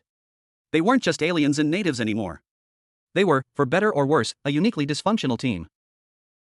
And in the quiet of the forest, the rift continued to shimmer, its energy pulsating slightly, as if responding to the new, hybrid sparks of power being clumsily struck in the world it had bridged. Chapter 6, The Healer and the Scion Heart. The return to Naruto's apartment was a symphony of exhaustion and hunger. They entered not with the stealth of shinobi, but with the weary shuffle of men returning from a hard day's labor. Goku's stomach growled with a sound like a trapped bear, immediately zeroing in on the remaining cup ramen stash. Naruto, his palm stinging from his botched Kirasengan experiment, was already rummaging for a first aid kit he was pretty sure he didn't have. Sasuke was the worst off. His right arm, from fingertips to shoulder, was a network of angry red welts and dark, bruise-like discolorations where the corrupted Kichidori had backlashed. He held it stiffly at his side, his face pale and clammy, every breath a controlled effort against the throbbing, invasive pain. The curse mark on his neck, agitated by the foreign energy, pulsed a dull, malevolent purple. Shikamaru took one look at him and sighed. That's necrotic. Or something close to it. You need a mednin. A real one. Not whatever expired bandages Naruto might have. I have bandages. Naruto protested, holding up a dusty, unrolled scroll that might have once contained gauze. We cannot involve another local, Vegeta stated, leaning against the wall, looking only marginally less pristine than when they'd left. His own failed attempts at chakra control had left no visible mark. Every new person is a potential security breach. He'll lose the arm, Shikamaru said flatly. Or the energy will spread. It's not a normal wound. It's a foreign energy contamination. Our mednin have protocols for chakra disruption, but this? This is entirely new. A tense silence fell, broken only by the sound of Goku slurping noodles. He looked up, sensing the distress. Hey, what's wrong? Sasuke's hurt bad, Naruto said, his voice tight with worry. From trying to mix our powers. Goku put the cup down, his cheerful demeanor dissolving into one of genuine concern. He walked over to Sasuke. Can I see? Sasuke, after a moment's hesitation, reluctantly extended his injured arm. Goku didn't touch it. He held his hand a few inches above the skin, his eyes losing their childish glint, becoming focused, intense. A faint, golden aura, not the full Super Saiyan blaze, but a diagnostic glow, haloed his hand. Whoa, Goku murmured. It's like my ki, but all twisted up and angry, and it's fighting with his own dark chakra. They're chewing each other apart inside him. He looked at Sasuke. This must hurt like crazy. Sasuke didn't answer, but a muscle twitched in his jaw. Can you fix it? Naruto asked, hope warring with fear. Goku's face fell into an uncharacteristically helpless expression. I'm not a doctor. I can take a beating, not fix one. On our world, we have senzu beans that heal anything, but I don't have any. And Den's healing is for spiritual and major physical damage, not this energy cancer. He looked around, his gaze landing on Shikamaru. You said you have healers? Yes, Shikamaru said. But we need one we can trust absolutely. Who won't panic and report this to the Hokage immediately. A name popped into Naruto's head, followed by a surge of guilt. She was the last person he wanted to drag into this madness. But she was also the only person he trusted with Sasuke's life, and maybe the only one skilled enough to even attempt this. Sakura, he said, the word heavy. Sasuke's head snapped up. No. She's the best. Naruto argued. She's Tsunade's apprentice. If anyone can figure out ki poisoning, it's her. She is a liability, Sasuke hissed. Emotional. Unpredictable. She's our friend. Naruto shot back. And she's stronger than you think. She'll help. She has to. The decision was taken out of their hands. Sasuke's knees buckled. He caught himself on the table, his breath coming in short, sharp gasps. The black discoloration had visibly crept an inch further up his neck towards his jawline. He has minutes, maybe an hour before systemic failure, Shikamaru said, his analytical tone not masking his alarm. It's Sakura or we explain to the Hokage why the last Uchiha dissolved from the inside out. I'll get her, Naruto said, already moving to the window. You guys, try not to scare her to death. Haruno Residence, 7:45 hours. Sakura was already awake, meticulously organizing her medical kit for her shift at the hospital. The strange events of the previous night were a nagging worry in the back of her mind, but routine was a comfort. A sudden, frantic tapping at her window made her jump. She pulled back the curtain to see Naruto Uzumaki, balanced precariously on a nearby tree branch, his face pale and streaked with soot, his eyes wide with a panic she hadn't seen since Pain's invasion. Naruto? What in the? No time, Sakura-chan. It's Sasuke. He's really, really hurt. A new kind of injury. You have to come, right now, please, and you can't tell anyone. Every alarm bell in Sakura's head went off. Sasuke. Hurt. Naruto's desperation. The village on alert. This had catastrophe written all over it. But the word Sasuke overrode all caution. She grabbed her full medical kit, slipped into her shoes, and was out the window in seconds, following Naruto's frantic leaps across the rooftops. What happened? Where is he? What kind of injury? She fired off as they ran. You gotta see it to believe it, Naruto panted. It's energy poisoning. From a new kind of enemy. That told her nothing and everything. Her mind raced through possible toxins, chakra-based pathogens. They dropped into the alley behind Naruto's apartment building and slipped through his window. The scene inside hit Sakura like a physical blow. The smell, sweat, ozone, burnt ramen, and an underlying, sweet metallic scent of corruption. The sight, Shikamaru Nara looking more stressed than she'd ever seen him. Two strange, powerfully built men in bizarre clothing, one looking friendly but radiating danger, the other like a thundercloud given human form. And Sasuke. He was slumped in Naruto's lone chair, his head lolled back, his skin ashen. His right arm was a horror show of blackened veins and necrotic tissue. The cursed seal on his neck was glowing feverishly. Medic Nin mode switched on, overriding shock. Sakura dropped her kit and was at his side in an instant, her hands already glowing with the cool, green light of diagnostic chakra. She didn't ask questions. She assessed. The moment her chakra touched his arm, she recoiled with a gasp. It wasn't just damaged tissue. It was a war zone. Two violently opposed energies, Sasuke's own dark, lightning-tinged chakra and a brutal, searingly hot foreign energy, were locked in a destructive stalemate, consuming the flesh and chakra pathways that hosted them. What is this? She whispered, her professional composure cracking. This energy, it's not chakra. It's simpler. Hotter. More aggressive. It's called ki, the friendly-looking stranger said. I'm Goku. Sorry about this. Sakura ignored him. Her brain was cataloging. Foreign energy. Corrosive interaction. Systemic spread. Priority 1, containment. Stabilization. Her hands flew. She formed more complex seals, her chakra shifting from diagnosis to active suppression. She wove a lattice of delicate healing chakra around the invasion site, not to heal, but to quarantine, to build a firewall between the warring energies and the rest of Sasuke's body. It was like trying to dam a river of acid with tissue paper. Her chakras sizzled and eroded on contact. Sweat beaded on her forehead. I can't suppress it.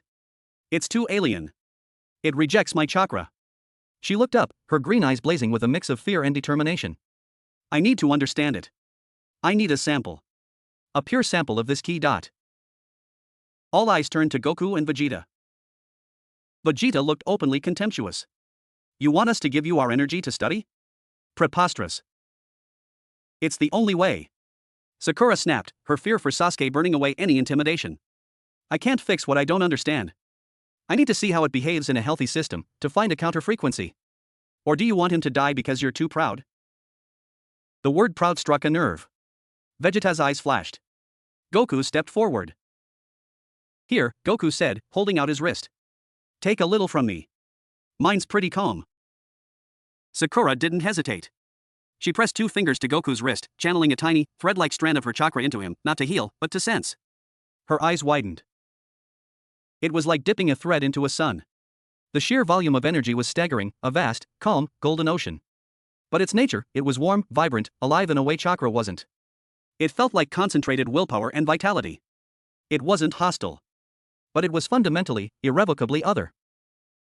It's pure life force, she murmured, awestruck. Unfiltered. Unmolded. She withdrew her chakra, her mind racing. The key in Sasuke, it's not like this. It's dark. Agitated. That's because it's my key, Sasuke rasped, opening his eyes a slit. Or a perversion of it. Sakura's heart clenched at the sound of his voice, but she pushed the emotion down. Medic. She was a medic.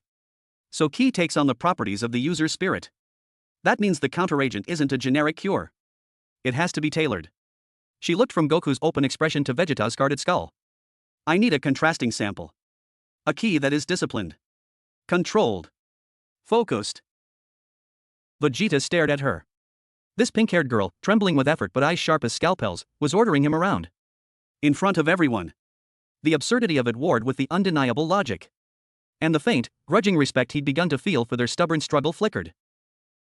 With a sound of utter exasperation, he thrust his own arm forward. Make it quick. Sakura touched his wrist. And flinched. If Goku's ki was a sun, Vegeta's was a neutron star immensely dense, ferociously compressed, bound by unimaginable gravity and pressure. It wasn't warm, it was fiercely hot at its core, contained within a shell of absolute, unyielding control. It hummed with a relentless, driven purpose, a history of unimaginable battles and a pride that was its own gravitational field. It was terrifying. And it was, in its own way, perfectly ordered. She pulled back as if burned, her fingers tingling. I see, she breathed. Control. Not suppression, but absolute dominion. Her eyes met Vegeta's, and for a second, the healer and the warrior understood each other on a level beyond words. He saw her not as a child, but as a specialist mastering her own unique battlefield. She saw him not just as a brute, but as a pinnacle of disciplined power. An idea formed, audacious and risky. Naruto, she said, turning. Your chakra. It's the most resilient, adaptable thing I've ever felt. I need you to act as a buffer. I'm going to try to guide a tiny thread of Vegeta's ki, just the concept of its control, into Sasuke's arm, using your chakra as a conduit and a filter. We're not attacking the corrupted ki. We're imposing order on the battlefield. It was an insane plan. Using one alien energy, filtered through a Jinchuriki, to treat a poisoning caused by another variant of the same alien energy. Do it, Sasuke gritted out. Naruto, without hesitation, placed his hand over Sakura's on Sasuke's arm. His own chakra, warm and stubbornly bright, surged forth. Sakura became the conductor. With painstaking precision, she asked Vegeta to release the faintest wisp of ki, not the power, but the pattern of its control. She caught it with her own chakra, woven through Naruto's, creating a complex, three-layered energy probe. She guided it into the maelstrom in Sasuke's arm. It was microsurgery on a subatomic level. The corrupted ki, Sasuke's own twisted will-given power, revolted against the imposed order. But Vegeta's ki pattern, filtered through Naruto's persistent optimism and Sakura's flawless control, did not fight. It insisted. It did not destroy the corrupted ki, it forced it to obey, to align, to stop its mindless consumption and remember it was part of a whole. Slowly, agonizingly slowly, the black corruption receded. The angry red inflammation faded to pink. The necrotic tissue, now cut off from the destructive energy, could be healed. Sakura followed with waves of pure, powerful medical ninjutsu, knitting flesh, repairing chakra pathways, purging the dead cells. 20 minutes later, it was done. Sasuke's arm was whole again, pale and unmarked save for the old scars. He was unconscious, breathing deeply in a healing sleep induced by Sakura. She slumped back, drenched in sweat, her chakra reserves nearly depleted. Naruto was panting beside her, equally drained. The room was silent. Goku was smiling in relief. Shikamaru looked profoundly impressed. Vegeta simply stared at Sakura, his earlier contempt replaced by a look of stark, unvarnished appraisal. You harnessed the principle of my ki's control, he stated, not a question. You used it as a surgical tool. Sakura wiped her forehead with a trembling hand, meeting his gaze. A scalpel is a weapon until a surgeon holds it. Energy is just energy. It's the intent that matters. She looked at the sleeping Sasuke, then at the two scions. Your ki, it's incredible. Dangerous, but incredible. If we could understand it, integrate its principles into our medical ninjutsu, the possibilities were dazzling. Accelerated healing. Energy-based surgery for chakra network diseases. She stood, her legs shaky but determined. All right. Now that my patient is stable, someone is going to tell me exactly what is going on. Who you are, where you're from, what that rift is, and why Sasuke almost died from it. Her tone brooked no argument. It was the voice of Tsunade's heir. And for the first time, faced with the exhausted, formidable pink-haired healer, Vegeta didn't complain. He simply crossed his arms again and gave a curt nod to Shikamaru. You explain. She has earned the truth. The team had just gained its most invaluable member yet, a healer who could not only mend their wounds, but who had just demonstrated she could understand, and even wield, the very essence of their alien power. Chapter 7, Phantom Tide. Konoha's afternoon sun was warm, but inside Naruto's apartment, a chill of impending dread had settled. Sakura sat on the edge of Naruto's bed, having just absorbed the impossible reality from Shikamaru's clinical summary. Her face cycled through shock, denial, and finally, a grim, professional acceptance. Her eyes kept drifting to the sleeping Sasuke, then to the two scions, one a well of impossible power, the other a coiled spring of controlled fury. So, she said, her voice quiet but steady. Interdimensional rift. Energy hybrid monsters. And you two are basically demigods who punch planets. She pinched the bridge of her nose. And I thought dealing with Tsunade Shirosho's hangovers was stressful. Goku chuckled. She sounds tough. You have no idea, Sakura muttered. She looked at Shikamaru. Your plan is to study the rift. To design a seal or a cancellation wave based on the data we gather ourselves, since we can't access your Bulma's technology. Correct, Shikamaru said. But the training ground experiment proved we're fumbling in the dark. We need direct, in situ data from the rift. A focused reconnaissance. Which will attract more phantoms. Sasuke's voice, hoarse but clear, came from the chair. He was awake, flexing his healed hand, his dark eyes taking in the room. They are drawn to active energy signatures, especially mixed ones. Our last fight was a dinner bell. Vegeta's lip curled. Let them come. We will erase them. It is a more efficient use of time than playing scientist in this hovel. It's not just about fighting them off, Shikamaru countered, his fingers steepled. It's about the pattern.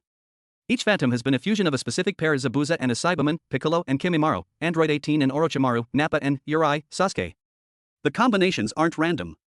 They're based on resonant traits: brutality, cunning, artificiality, pure power. The rift is intelligently or instinctually matching counterparts from each side. Sakura paled. If it's matching counterparts, who or what on your side would resonate with the truly powerful entities on ours? The tailed beasts? The Kage? Or, her eyes widened in horror, the S-class missing name like Itachi? Or Pain? The name Pain hung in the air. Naruto flinched.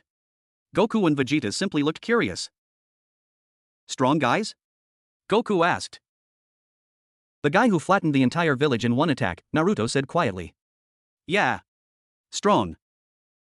And on our side, Vegeta mused, his tactical mind engaging fully for the first time, there are beings of great malice and power. Frisia. Cell. Majin Buu. If the rift reaches into the afterlife or draws on latent impressions of such beings, he didn't need to finish. The implication was clear: a phantom born from, say, the cunning of Itachi Uchiha and the limitless adaptive evolution of Cell, or the godlike power of Pain and the pure evil of Kid Buu.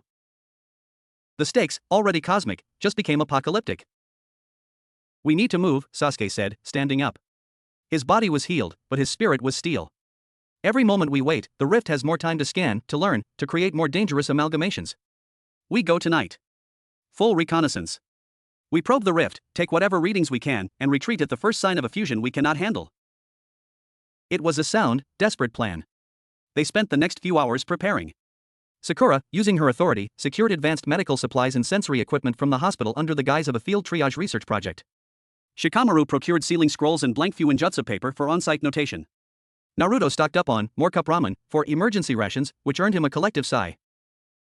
As dusk painted the sky in hues of orange and purple, the strange team assembled on the roof. 6 of them now: Naruto, Sasuke, Sakura, Shikamaru, Goku, and Vegeta. The last rays of sun glinted off Goku's orange GI and Sakura's forehead protector. Stay together, Shikamaru instructed. Sakura, you're on sensory and triage. Naruto and Sasuke, you're our chakra specialists. Goku, Vegeta, you're our key specialists and heavy artillery. I'll coordinate and record. Our objective is the rift's edge, not a fight. But be ready for one. They moved. The journey to the Forest of Death was tense and silent. The ANBU patrols had intensified, but between Sasuke's knowledge of their patterns, Shikamaru's predictive mind, and the Scion's preternatural ability to move without a whisper of sound, they slipped through the net like ghosts. The crater was worse than they remembered. The stabilized rift was no longer a neat doorway. It had bulged, pushing outwards into their world like a translucent, cancerous blister the size of a small hill. The blended image within was now a violent, swirling kaleidoscope of forest, stars, and screaming faces that came and went. The air hummed with a deep, subaudible frequency that vibrated in their molars. The smell was overpowering: ozone, decay, and a new, acrid scent like burning hair and copper. It's growing, Sakura whispered, her medical senses recoiling from the wrongness of it. It's alive. Readings, now, Shikamaru said, unsealing his equipment. What followed was a frantic, terrifying ballet. Naruto and Sasuke approached one side of the rift, their hands glowing with chakra, attempting to listen to its frequency. Sakura used her diagnostic chakra to analyze the energy bleed at the edges. Goku and Vegeta stood back to back in the center of the crater, their eyes scanning the distorted air, their key senses stretched to the limit. The chakra signature is, it's every nature transformation at once, and none of them, Sasuke reported, his Sharingan recording the chaotic flow. It's like looking at static. The key resonance is similarly scrambled, Vegeta grunted, his brow furrowed in concentration. But there are pulses. Like a heartbeat. It's gathering something. Shikamaru scribbled madly, cross-referencing their reports. The fusion isn't stable at the quantum level. It's constantly trying to achieve equilibrium but can't, because the base energies refuse to harmonize. That constant failure is what's releasing the phantoms, they're like sparks thrown off a grinding wheel. Suddenly, the rift pulsed. A visible wave of distorted color washed out from it, passing through them. It didn't hurt, but it felt invasive, like being X-rayed by a malicious intelligence. It's scanning us, Goku said, his voice uncharacteristically grim. The humming intensified. From the surface of the blister-like rift, shapes began to bloom, like ghastly flowers opening. Not one or two. Dozens. Phantoms of every imaginable horrific combination. A creature with the bulk of the four tails and the sleek, insectoid carapace of Cell. A wispy, spectral form that had Haku's delicate mask but the cold, multi-layered voice of Captain Jinyu. A hulking brute with Jirobo's stature and Riku's ridiculous haircut and grin. There were smaller, faster ones resembling genin mixed with low-level Frisia soldiers. They didn't emerge fully. They remained half-embedded in the rift's membrane, reaching, clawing, their countless eyes fixing on the 6 sources of vibrant energy standing before them. It's a hive, Sakura breathed, her blood running cold. It was waiting for us, Shikamaru realized, his heart sinking. We're the catalyst. A concentrated source of both chakra and ki in proximity to the rift, it's using us as a template to mass-produce them.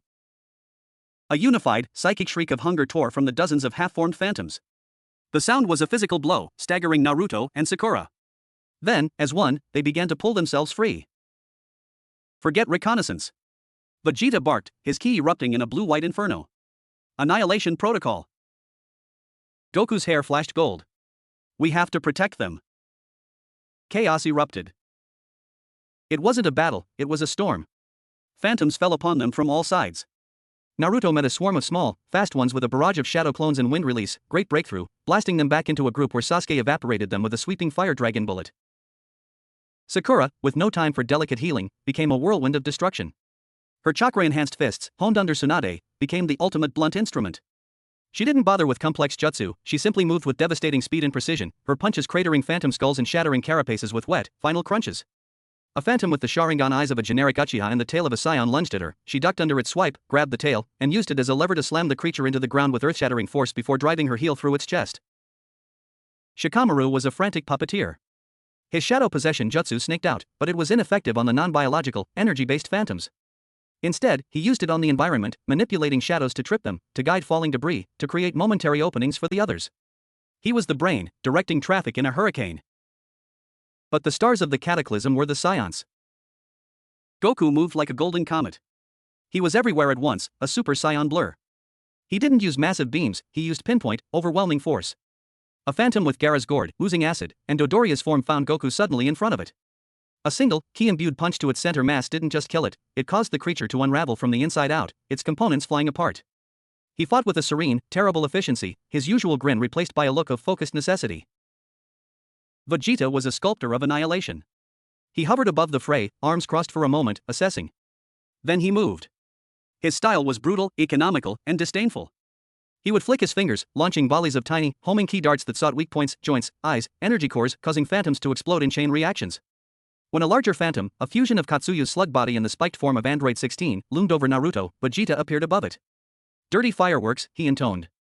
He raised a hand, clenched his fist, and the phantom imploded into a sphere of compressed light before vanishing. But for every phantom they destroyed, 2 more seemed to ooze from the rift. The battlefield was a cacophony of screeches, explosions, and the sickening sounds of rending energy flesh. The ground was littered with fading, sparking residue. Naruto, surrounded by 3 phantoms, formed a Rasengan. Then, remembering the training, he poured not just chakra, but a thread of his own stubborn, protective ki into it. The sphere turned a brilliant, sunlight gold. Rasengan, he roared, slamming it into one phantom. It didn't just grind it apart, it consumed it in a flash of light, the combined energies more effective than either alone. A breakthrough, born of desperation. Sasuke saw it. He infused his Chidori with a sliver of his own sharp, focused will, his ki. The lightning turned from blue to a stark, blinding white, and when he speared a phantom, it didn't just pierce it, the creature flashed right from within. They were adapting. Fighting as a unit. The gulf was closing in the heat of battle. Yet, the tide was endless. Sakura was tiring, her chakra reserves draining. Shikamaru's mind was reaching its limit tracking so many threats. Even Goku and Vegeta were starting to show the strain of constant, high-output annihilation. Then, the rift convulsed violently. The lesser phantoms recoiled, scrambling back towards its surface. From the very center of the blister, something massive and dark began to push through. It was slow, deliberate, and its emerging energy signature made the air itself seem to curdle. First came a single, gigantic, gray-skinned hand, large enough to crush a house. Then another. The hands gripped the edges of the rift and pulled. A head emerged bald, with Frisia's distinctive cranial ridges and cruel, pupil-less eyes, but its face was set in the serene, detached, godlike expression of Pain's Devapath. The rest of its torso followed, clad in the tattered remnants of a black cloak with red clouds, over Frisia's sleek, armored chestplate. The Phantom Frisia Pain hybrid stood fully formed, towering over the crater. It looked down at the 6 warriors, its Pain face utterly blank, its Frisia mouth curling into a smile of pure, cosmic malevolence. It raised a hand, palm outward. A sphere of swirling, black and purple energy, a corrupted fusion of the Devapath's gravitational power and Frisia's death ball, formed above its palm. The very gravity in the crater twisted, loose rocks began to float upwards towards the sphere. Its voice, when it spoke, was a layered horror, Pain's hollow echo over Frisia's polished, sadistic baritone.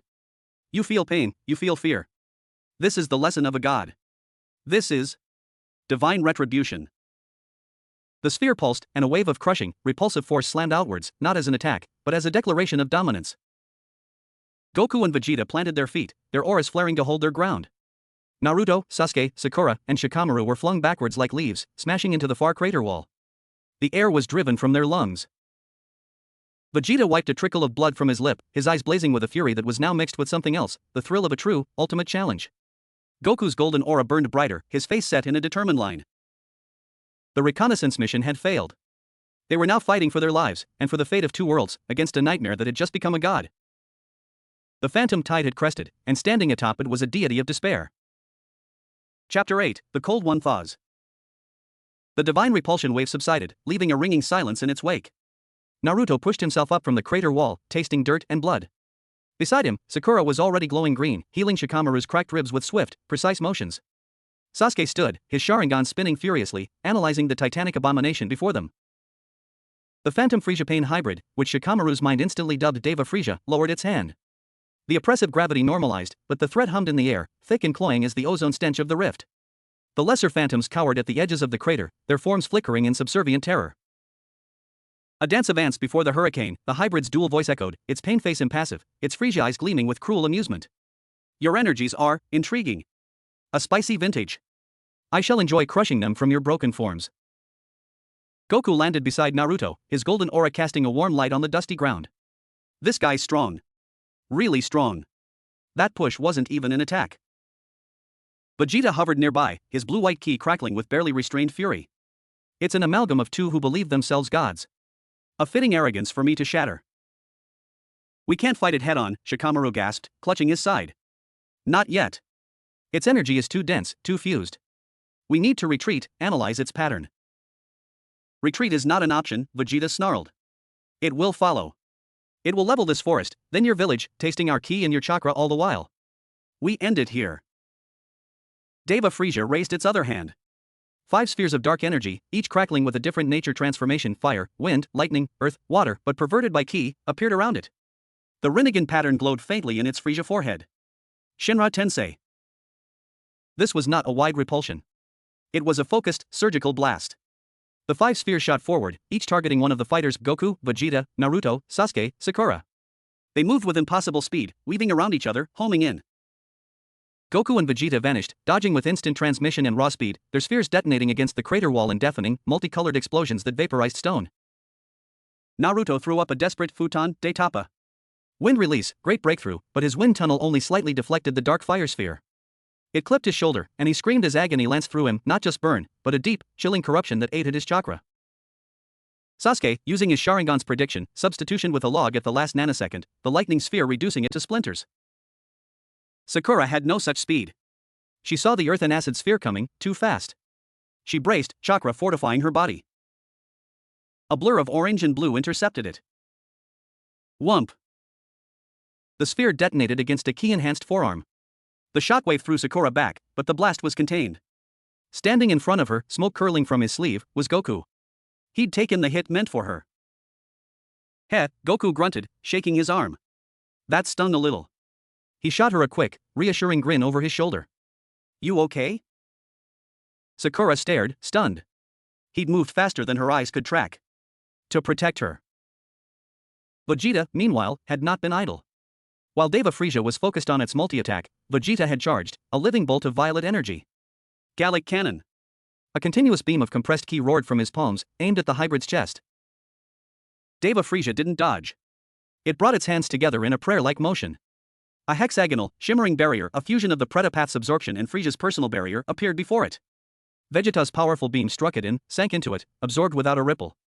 The hybrid's energy signature flared brighter. It absorbs energy attacks. Sasuke yelled. Taijutsu only. My pleasure, Vegeta growled, closing the distance. He unleashed a furious barrage of blows against the barrier. Each punch landed with a sound like a gong, and cracks began to spiderweb across the hexagonal shield. The hybrid looked mildly surprised at the physical power. Naruto, clutching his corrupted shoulder, saw an opening. Sasuke. Distract it. Sakura, with me. Sasuke didn't need to be told twice. He formed hand seals, his Manjikyu Sharingan whirling. Katan, Goku Mekyaku. Fire release, great fire annihilation, a sea of black flames erupted, not at Deva Frieza, but at the ground around it, creating a wall of Amaterasu between it and the rift, cutting off its potential retreat and drawing its attention. The hybrid's pain face twitched. It raised a hand, attempting to repel or absorb the unquenchable flames. In that moment of divided focus, Naruto and Sakura moved. Naruto, pushing through the pain, created two shadow clones. One clone formed a Rasengan. The other, following the instinct from the earlier fight, poured a surge of his golden, protective ki into it. The Rasengan glowed like a miniature sun. Sakura, now. Give it precision. Naruto yelled. Sakura understood. She wasn't just a medic or a brawler, she was a chakra control genius. She placed her hands on the back of the Naruto clone holding the Rasengan. Her chakra, fine as surgical thread, wove into the volatile sphere. She didn't add power, she imposed order. She stabilized the chaotic mix of chakra and ki, aligning the spin, reinforcing the structure, turning it from a brilliant bomb into a brilliant drill. Rasen Ki Shuriken. Naruto roared, a new name for a new technique. The clone hurled it. The golden, whirring disk of energy screamed through the air. It didn't explode on contact with the cracked barrier. It bit into it, the microscopic wind blades now infused with ki and guided by Sakura's control grinding relentlessly at a single point. The hexagonal shield shrieked, the cracks widening into fissures. Deva Frieza, annoyed, turned from Sasuke's flames and swatted at the Rasen Ki Shuriken with its free hand. That was its mistake. Vegeta, seeing the barrier's integrity fail at the point of impact, put every ounce of his pride and power into a single, piston-driven punch. Break! His fist, sheathed in a nova of violet ki, struck the exact center of the fissure. The barrier shattered like glass. Vegeta's punch carried through, crashing into the hybrid's armored chest with a sound like a continent cracking. Deva Frieza staggered back, a genuine crack appearing in its Frieza plating. It looked down at the damage, then at Vegeta. Its Frieza smile returned, whiter. Pain is a sensation I have transcended. But you have reminded me of its texture. For that, you will suffer uniquely. It pointed a single finger at Vegeta. A thin, black line of concentrated gravitational force lanced out the Deva Path's power, focused to a point. Vegeta tried to dodge, but the attack moved at the speed of thought. It grazed his thigh, and instead of cutting, it compressed. A chunk of his muscle and armor imploded into a pea-sized ball of mangled matter, leaving a perfectly cylindrical, bloodless tunnel through his leg. Vegeta grunted, his face paling, but he didn't fall. His ki flared, cauterizing the wound instantly. The pain must have been astronomical, but he showed only a deeper, more volcanic rage. Vegeta! Goku shouted, appearing beside him. Stay out of this, Kakarot. He is mine. Vegeta spat, though his leg trembled. The battle reached a fever pitch. Goku engaged the hybrid in close combat, his Super Saiyan fists meeting the hybrid's own terrifying strength and shockwaves that flattened the landscape. Sasuke harried it with Amaterasu and lightning, forcing it to constantly divide its attention between absorption and repulsion. Naruto and Sakura worked in tandem, creating more hybridized attacks, Sakura using her chakra control to shape and guide Naruto's increasingly stable ki-chakra fusions. But Deva Frieza was adapting. It began combining its abilities in horrifying new ways. A Chibaku Tensei, planetary devastation, sphere formed, but instead of rock, it drew in the fading residues of the lesser phantoms, creating a swirling orb of screaming, condensed malice that it fired as a projectile. Goku and Vegeta combined a Kamehameha and Final Flash to vaporize it, but the effort was draining. Shikamaru, from the sidelines, saw the pattern. It's learning. It's not just using both power sets, it's innovating. Every attack we throw, it analyzes and incorporates. They were in a war of attrition against an enemy that grew stronger and more creative with each passing second. And they were tiring. Sakura was on her last reserves, focusing solely on keeping the others from falling apart. Naruto's chakra and ki were flagging. Sasuke's eyes were bleeding from Manjikyu overuse. Goku and Vegeta were breathing heavily, their auras flickering. Deva Frieza, hovering amidst the devastation, seemed barely scratched. It raised both hands, preparing for a final, all-encompassing attack. A massive, black hole of distorted reality began to form between its palms, a supernova of divine sorrow. This ends the lesson, it intoned. Despair threatened to swallow them. They were outmatched. Out-evolved. Then, from the edge of the crater, where the shadows were deepest, a voice cut through the cacophony. It was flat, cool, and utterly bored. You're making an awful racket. Everyone froze. Deva Frieza's attack paused, its many eyes shifting. Leaning against a shattered tree trunk, arms crossed, was a woman. She had blonde hair cut in a straight bob, icy blue eyes, and wore a simple denim jacket and jeans. Android 18. She looked utterly unimpressed. Her gaze swept over the apocalyptic battlefield, the towering monster, the battered warriors, and landed on the shimmering rift. So that's the backdoor Krillin was babbling about. He said there was a weird energy spike. He worries. No one knew who she was. Except Goku. His face lit up with relief. 18. You're here. Obviously. She pushed off the tree and walked calmly into the crater, her boots crunching on scorched earth. She ignored the looming Deva Frieza and looked at Goku and Vegeta. You two look terrible. Who's the ugly one? Deva Frieza's pain face remained blank, but its Frieza lips twitched in irritation. Another insect. Your energy is odd. Mechanical. A fossil fuel to their sunlight.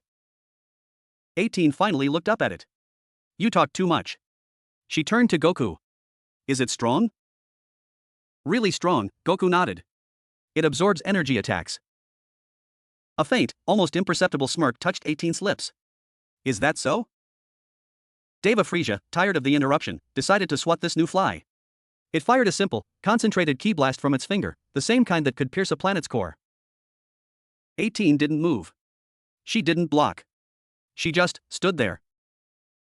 The blast hit her square in the chest and dissipated against her jacket with a fizzle, like a water balloon hitting concrete. The crater was dead silent. Even Vegeta stared. Deva Frieza blinked. Impossible. You have no significant ki signature. I'm an android, 18 said, as if explaining the weather. I run on an infinite energy reactor. It's not ki. It's not chakra. It's something else. You can't absorb what isn't on your menu. For the first time, the hybrid god monster looked confused. Its entire existence was predicated on consuming and manipulating those two fundamental energies. This was a third variable. An unknown. 18 cracked her knuckles. My turn. She vanished. Not with a flash of light or a burst of speed, but with an eerie, silent efficiency. She reappeared in front of Deva Frieza's face. Her punch wasn't accompanied by a ki aura. It was pure, unadulterated mechanical force, amplified to impossible levels by her reactor. It connected with its jaw. The sound was a crackthum that echoed for miles. Deva Frieza's head snapped back. It didn't just stagger, it rocketed sideways, plowing a 100-meter trench through the crater floor before crashing into the far wall. It lay there for a second, dazed. A genuine crack split its pain forehead. 18 landed lightly, brushing non-existent dust from her jacket. She looked at the stunned group. Well, are you going to help, or just watch? The tide had turned. Not with a new power of love or determination, but with the cold, logical intervention of a weapon from another world. In the economy of this cross-dimensional war, Android 18 was the ultimate hard counter. And as Deva Frieza pushed itself up, its godly composure finally shattered into raw, universe-shaking fury, the battle entered a new, unpredictable phase. Chapter 9, Vegeta's Acknowledgement. A stunned silence gripped the crater, broken only by the low, subsonic growl emanating from the trench where Deva Frieza lay. Dust and the fading sparks of dying phantoms drifted through the air, catching the eerie light of the rift and the golden glow of Goku's aura. The hybrid abomination pushed itself up, the crack in its forehead weeping not blood, but a viscous stream of black and purple energy that sizzled where it dripped onto the earth. Its Frieza eyes, wide with a mixture of shock and incandescent rage, fixed on the small, blonde woman standing calmly amidst the devastation. A machine, it hissed, the dual voices laced with a new, raw hatred. A soulless cog. You dare mar this divine form? Android 18 tilted her head, her expression one of profound boredom. You have dirt on your face. Naruto gaped, his injured shoulder forgotten. What is she? An ally, Goku said, grinning through his fatigue. And she's tough. Vegeta, clutching his imploded leg, glared at the newcomer. His pride, already wounded by the hybrid's power, now stung by the fact that a mere android, a human construct he'd long considered beneath him, had achieved what his own might could not. She had genuinely hurt the creature. The logic of her advantage, infinite, non-key energy, was sound, but it tasted like ash in his mouth. Deva Frisia rose fully, the ground trembling. It raised a hand to its cracked forehead, then lowered it, studying the sizzling energy on its fingers. The serene mask of the pain face was gone, replaced by a rictus of pure Frisia malice. A new data point. An anomaly to be dissected. Your infinite energy will be a fascinating fuel for my evolution. It wasn't just angry, it was interested. The ultimate scientist monster saw 18 not just as a threat, but as a resource. Not gonna happen, pal, 18 said, falling into a loose, efficient fighting stance. My energy's not for sharing. The hybrid moved. But not towards 18. In a blur of terrifying speed, it appeared not on the battlefield, but at the edge of the crater, near the cluster of terrified, cowering lesser phantoms. Its hand shot out, and 5 of them, a mix of shinobi and low-level alien echoes, were seized in a telekinetic grip. Consumption. Adaptation. Before anyone could react, the phantoms were pulled into Deva Frisia's body. They didn't merge, they were absorbed, dissolving into its form like drops of water into a sponge. The crack on its forehead sealed instantly. Its aura, already monstrous, swelled, gaining new, jagged textures, hints of the abilities it had just consumed. One arm briefly took on the rocky texture of a Earth Release user, its other hand crackled with borrowed lightning release chakra. It's eating its own to heal and evolve. Shikamaru shouted, his mind racing to keep up. It's bypassing the rift. Direct assimilation. We cannot allow it to continue. Sasuke yelled, his Manjikyu spinning. He launched a Susanoo skeleton, firing a volley of spectral arrows. Deva Frisia didn't even turn. The newly assimilated earth arm morphed, forming a shield of dark granite that absorbed the arrows. The lightning hand flicked, and a bolt of corrupted black lightning, far faster than Sasuke's, speared towards him. HN. Sasuke barely got his own Susanoo ribcage up in time. The black lightning slammed into it, cracking the chakra bones and sending him skidding backwards, smoke rising from his cloak. The hybrid was now a self-sustaining ecosystem of horror. It turned its gaze back to the group, its power palpably greater. It focused on 18. Your energy is unique. I will have it. It launched itself at her, not with a beam, but with pure, overwhelming physical force, aiming to grapple and absorb her directly. 18 met its charge. They collided in a shockwave that blew the remaining dust clear of the crater. It was a clash of titans, infinite mechanical reactor versus evolving god monster. 18's punches, silent and devastating, landed with metronomic precision, each blow cratering the hybrid's armor. But Deva Frisia was learning. It began to parry, using its absorbed chakra natures to create localized repulsions or acidic sheens on its skin to corrode her on contact. It was a brutal, close-quarters war of attrition. We have to help her. Naruto cried, forming another Raizen-ki shuriken, this one wobbling unsteadily from his exhaustion. How? Sakura panted, her chakra nearly spent. Our energy attacks feed it. Our physical attacks are nothing compared to theirs. Vegeta watched, seething. He saw 18, the cold, efficient machine, holding the line through sheer, unyielding design. He saw Goku, gathering his energy for another potentially futile Kamehameha. He saw the children, battered but unbowed, ready to throw themselves into the grinder again. And he saw the monster, growing stronger by the second, a perversion of everything he understood about power that was not earned through struggle and will, but stolen, consumed, and perverted. His eyes, almost against his will, flicked to Hinata Hyuga. She had been silent throughout, a pale figure near the crater's rim where Sakura had directed the civilians to stay back. He had barely registered her presence before, another weakling in a world of weaklings. But now he saw her. She was not cowering. Her strange, pupil-less white eyes were active, veins bulging around them. The Byakugan. She was watching, not the flashy explosions, but the flows. The intricate network of the hybrid stolen chakra, the turbulent rivers of its corrupted ki, the strange, placid lake of 18's reactor core. She was analyzing. As he was. A memory, unbidden, surfaced. Bulma, in her lab, explaining a complex energy reading to him. See, Vegeta, it's not just the amplitude, it's the harmonics. The interference pattern. You have to look at how the waves interact, not just how big they are. He had dismissed it as technobabble. Now, watching Hinata's focused gaze, he understood. She was seeing the harmonics of this catastrophe. Deva Frisia, in its duel with 18, created an opening. It absorbed a glancing blow from her, using the kinetic energy to spin and fire a point-blank death ball of gravitational force at Goku, who was powering up. Goku crossed his arms, taking the blast head-on to protect those behind him. He was thrown back, his golden aura guttering like a dying candle. The hybrid, sensing victory, raised both hands towards the rift itself. Enough. I will tap the source directly. I will become the Nexus. Tendrils of dark energy lashed from its hands into the shimmering surface of the rift. The blister pulsed violently, and a torrent of raw, unfiltered chakra ki amalgam began to flow into Deva Frisia. Its body began to swell, its form losing cohesion, becoming a chaotic, towering mass of screaming faces, shifting limbs, and erupting energy. It was going to consume the rift and become a living, walking dimensional cancer. No! Shikamaru screamed, the strategist in him seeing the checkmate. Naruto charged, a wordless roar of defiance, Rasenki Shuriken held high, knowing it was suicide. Sasuke's Susanoo flared, a skeletal arm forming a blade of black flames. Goku pushed himself up, his hair flickering between gold and black. But they were all too slow, too drained. Then, a pale blue streak shot past them all. It was Hinata. She moved not with Shunshin speed, but with the flawless, flowing grace of the gentle fist. She didn't head for the hybrid's monstrous, swollen core. She angled towards one of the energy tendrils connecting it to the rift. Foolish girl. You'll be vaporized. Vegeta barked, but the words felt hollow even to him. Hinata landed lightly between two thrashing, semi-corporeal phantom limbs that erupted from the hybrid's mass. Her hands came up, fingers poised like scalpels. Her Byakugan saw it all, the precise frequency of the energy flowing through the tendril, the weak point in its structure where the stolen chakra and ki were least integrated. She didn't use the gentle fist to attack the hybrid's tenketsu. There were none in this form. Instead, she used its principles for energy dissection. Hak Kusho. 8 trigrams airpong.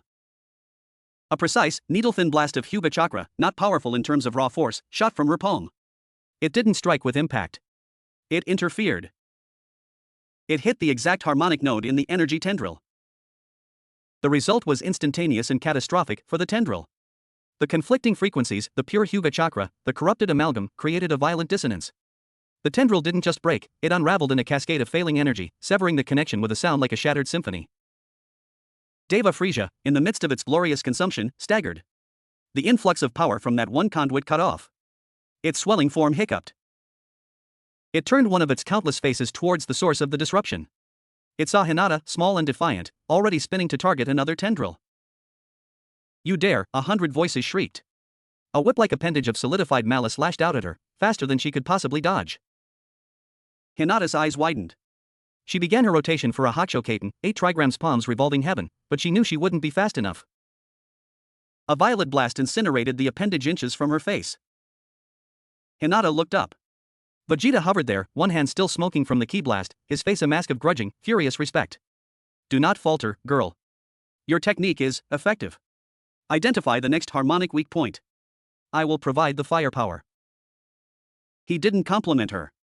He gave an order. But in that order was an acknowledgement that her skill, her unique perception, had value. That she saw what his brute strength could not. A partnership formed in that heartbeat. Hinata, her Byakugan seeing everything, pointed. There. The junction where the fire nature chakra meets the unstable ki surge. Vegeta didn't question. He fired a thin, surgical final flash beam, not to destroy, but to precisely overload the node she indicated. Boom. Another tendril severed. Now. The central nexus above its primary core, it's overloading.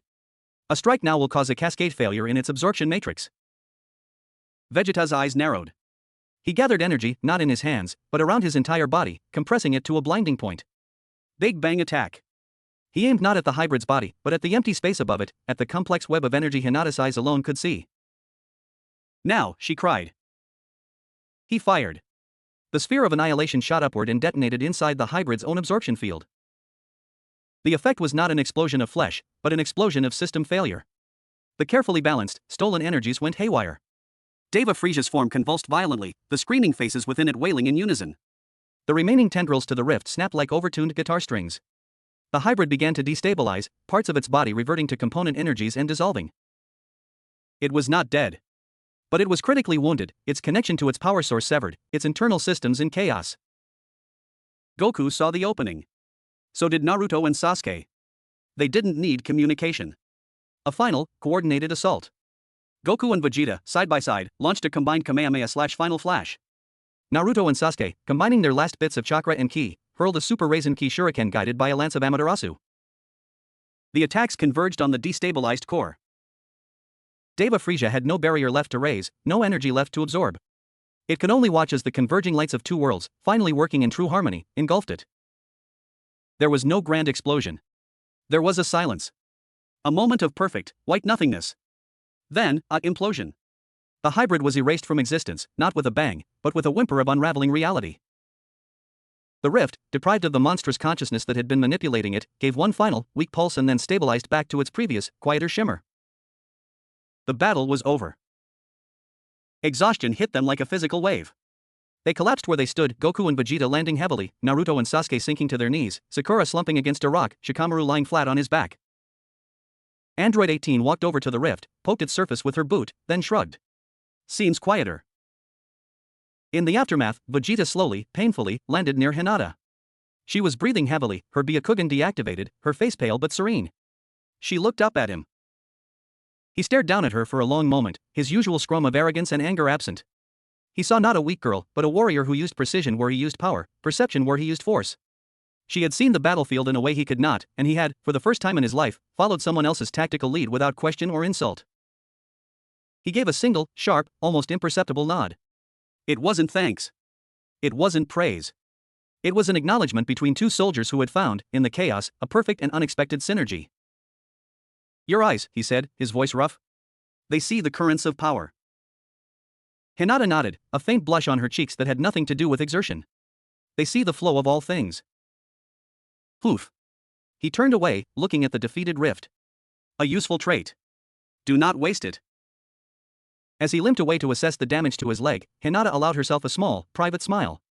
The Prince of all Scions had not called her weak. He had called her useful. From him, she understood, that was the highest compliment imaginable. The cold, mechanical ally had arrived.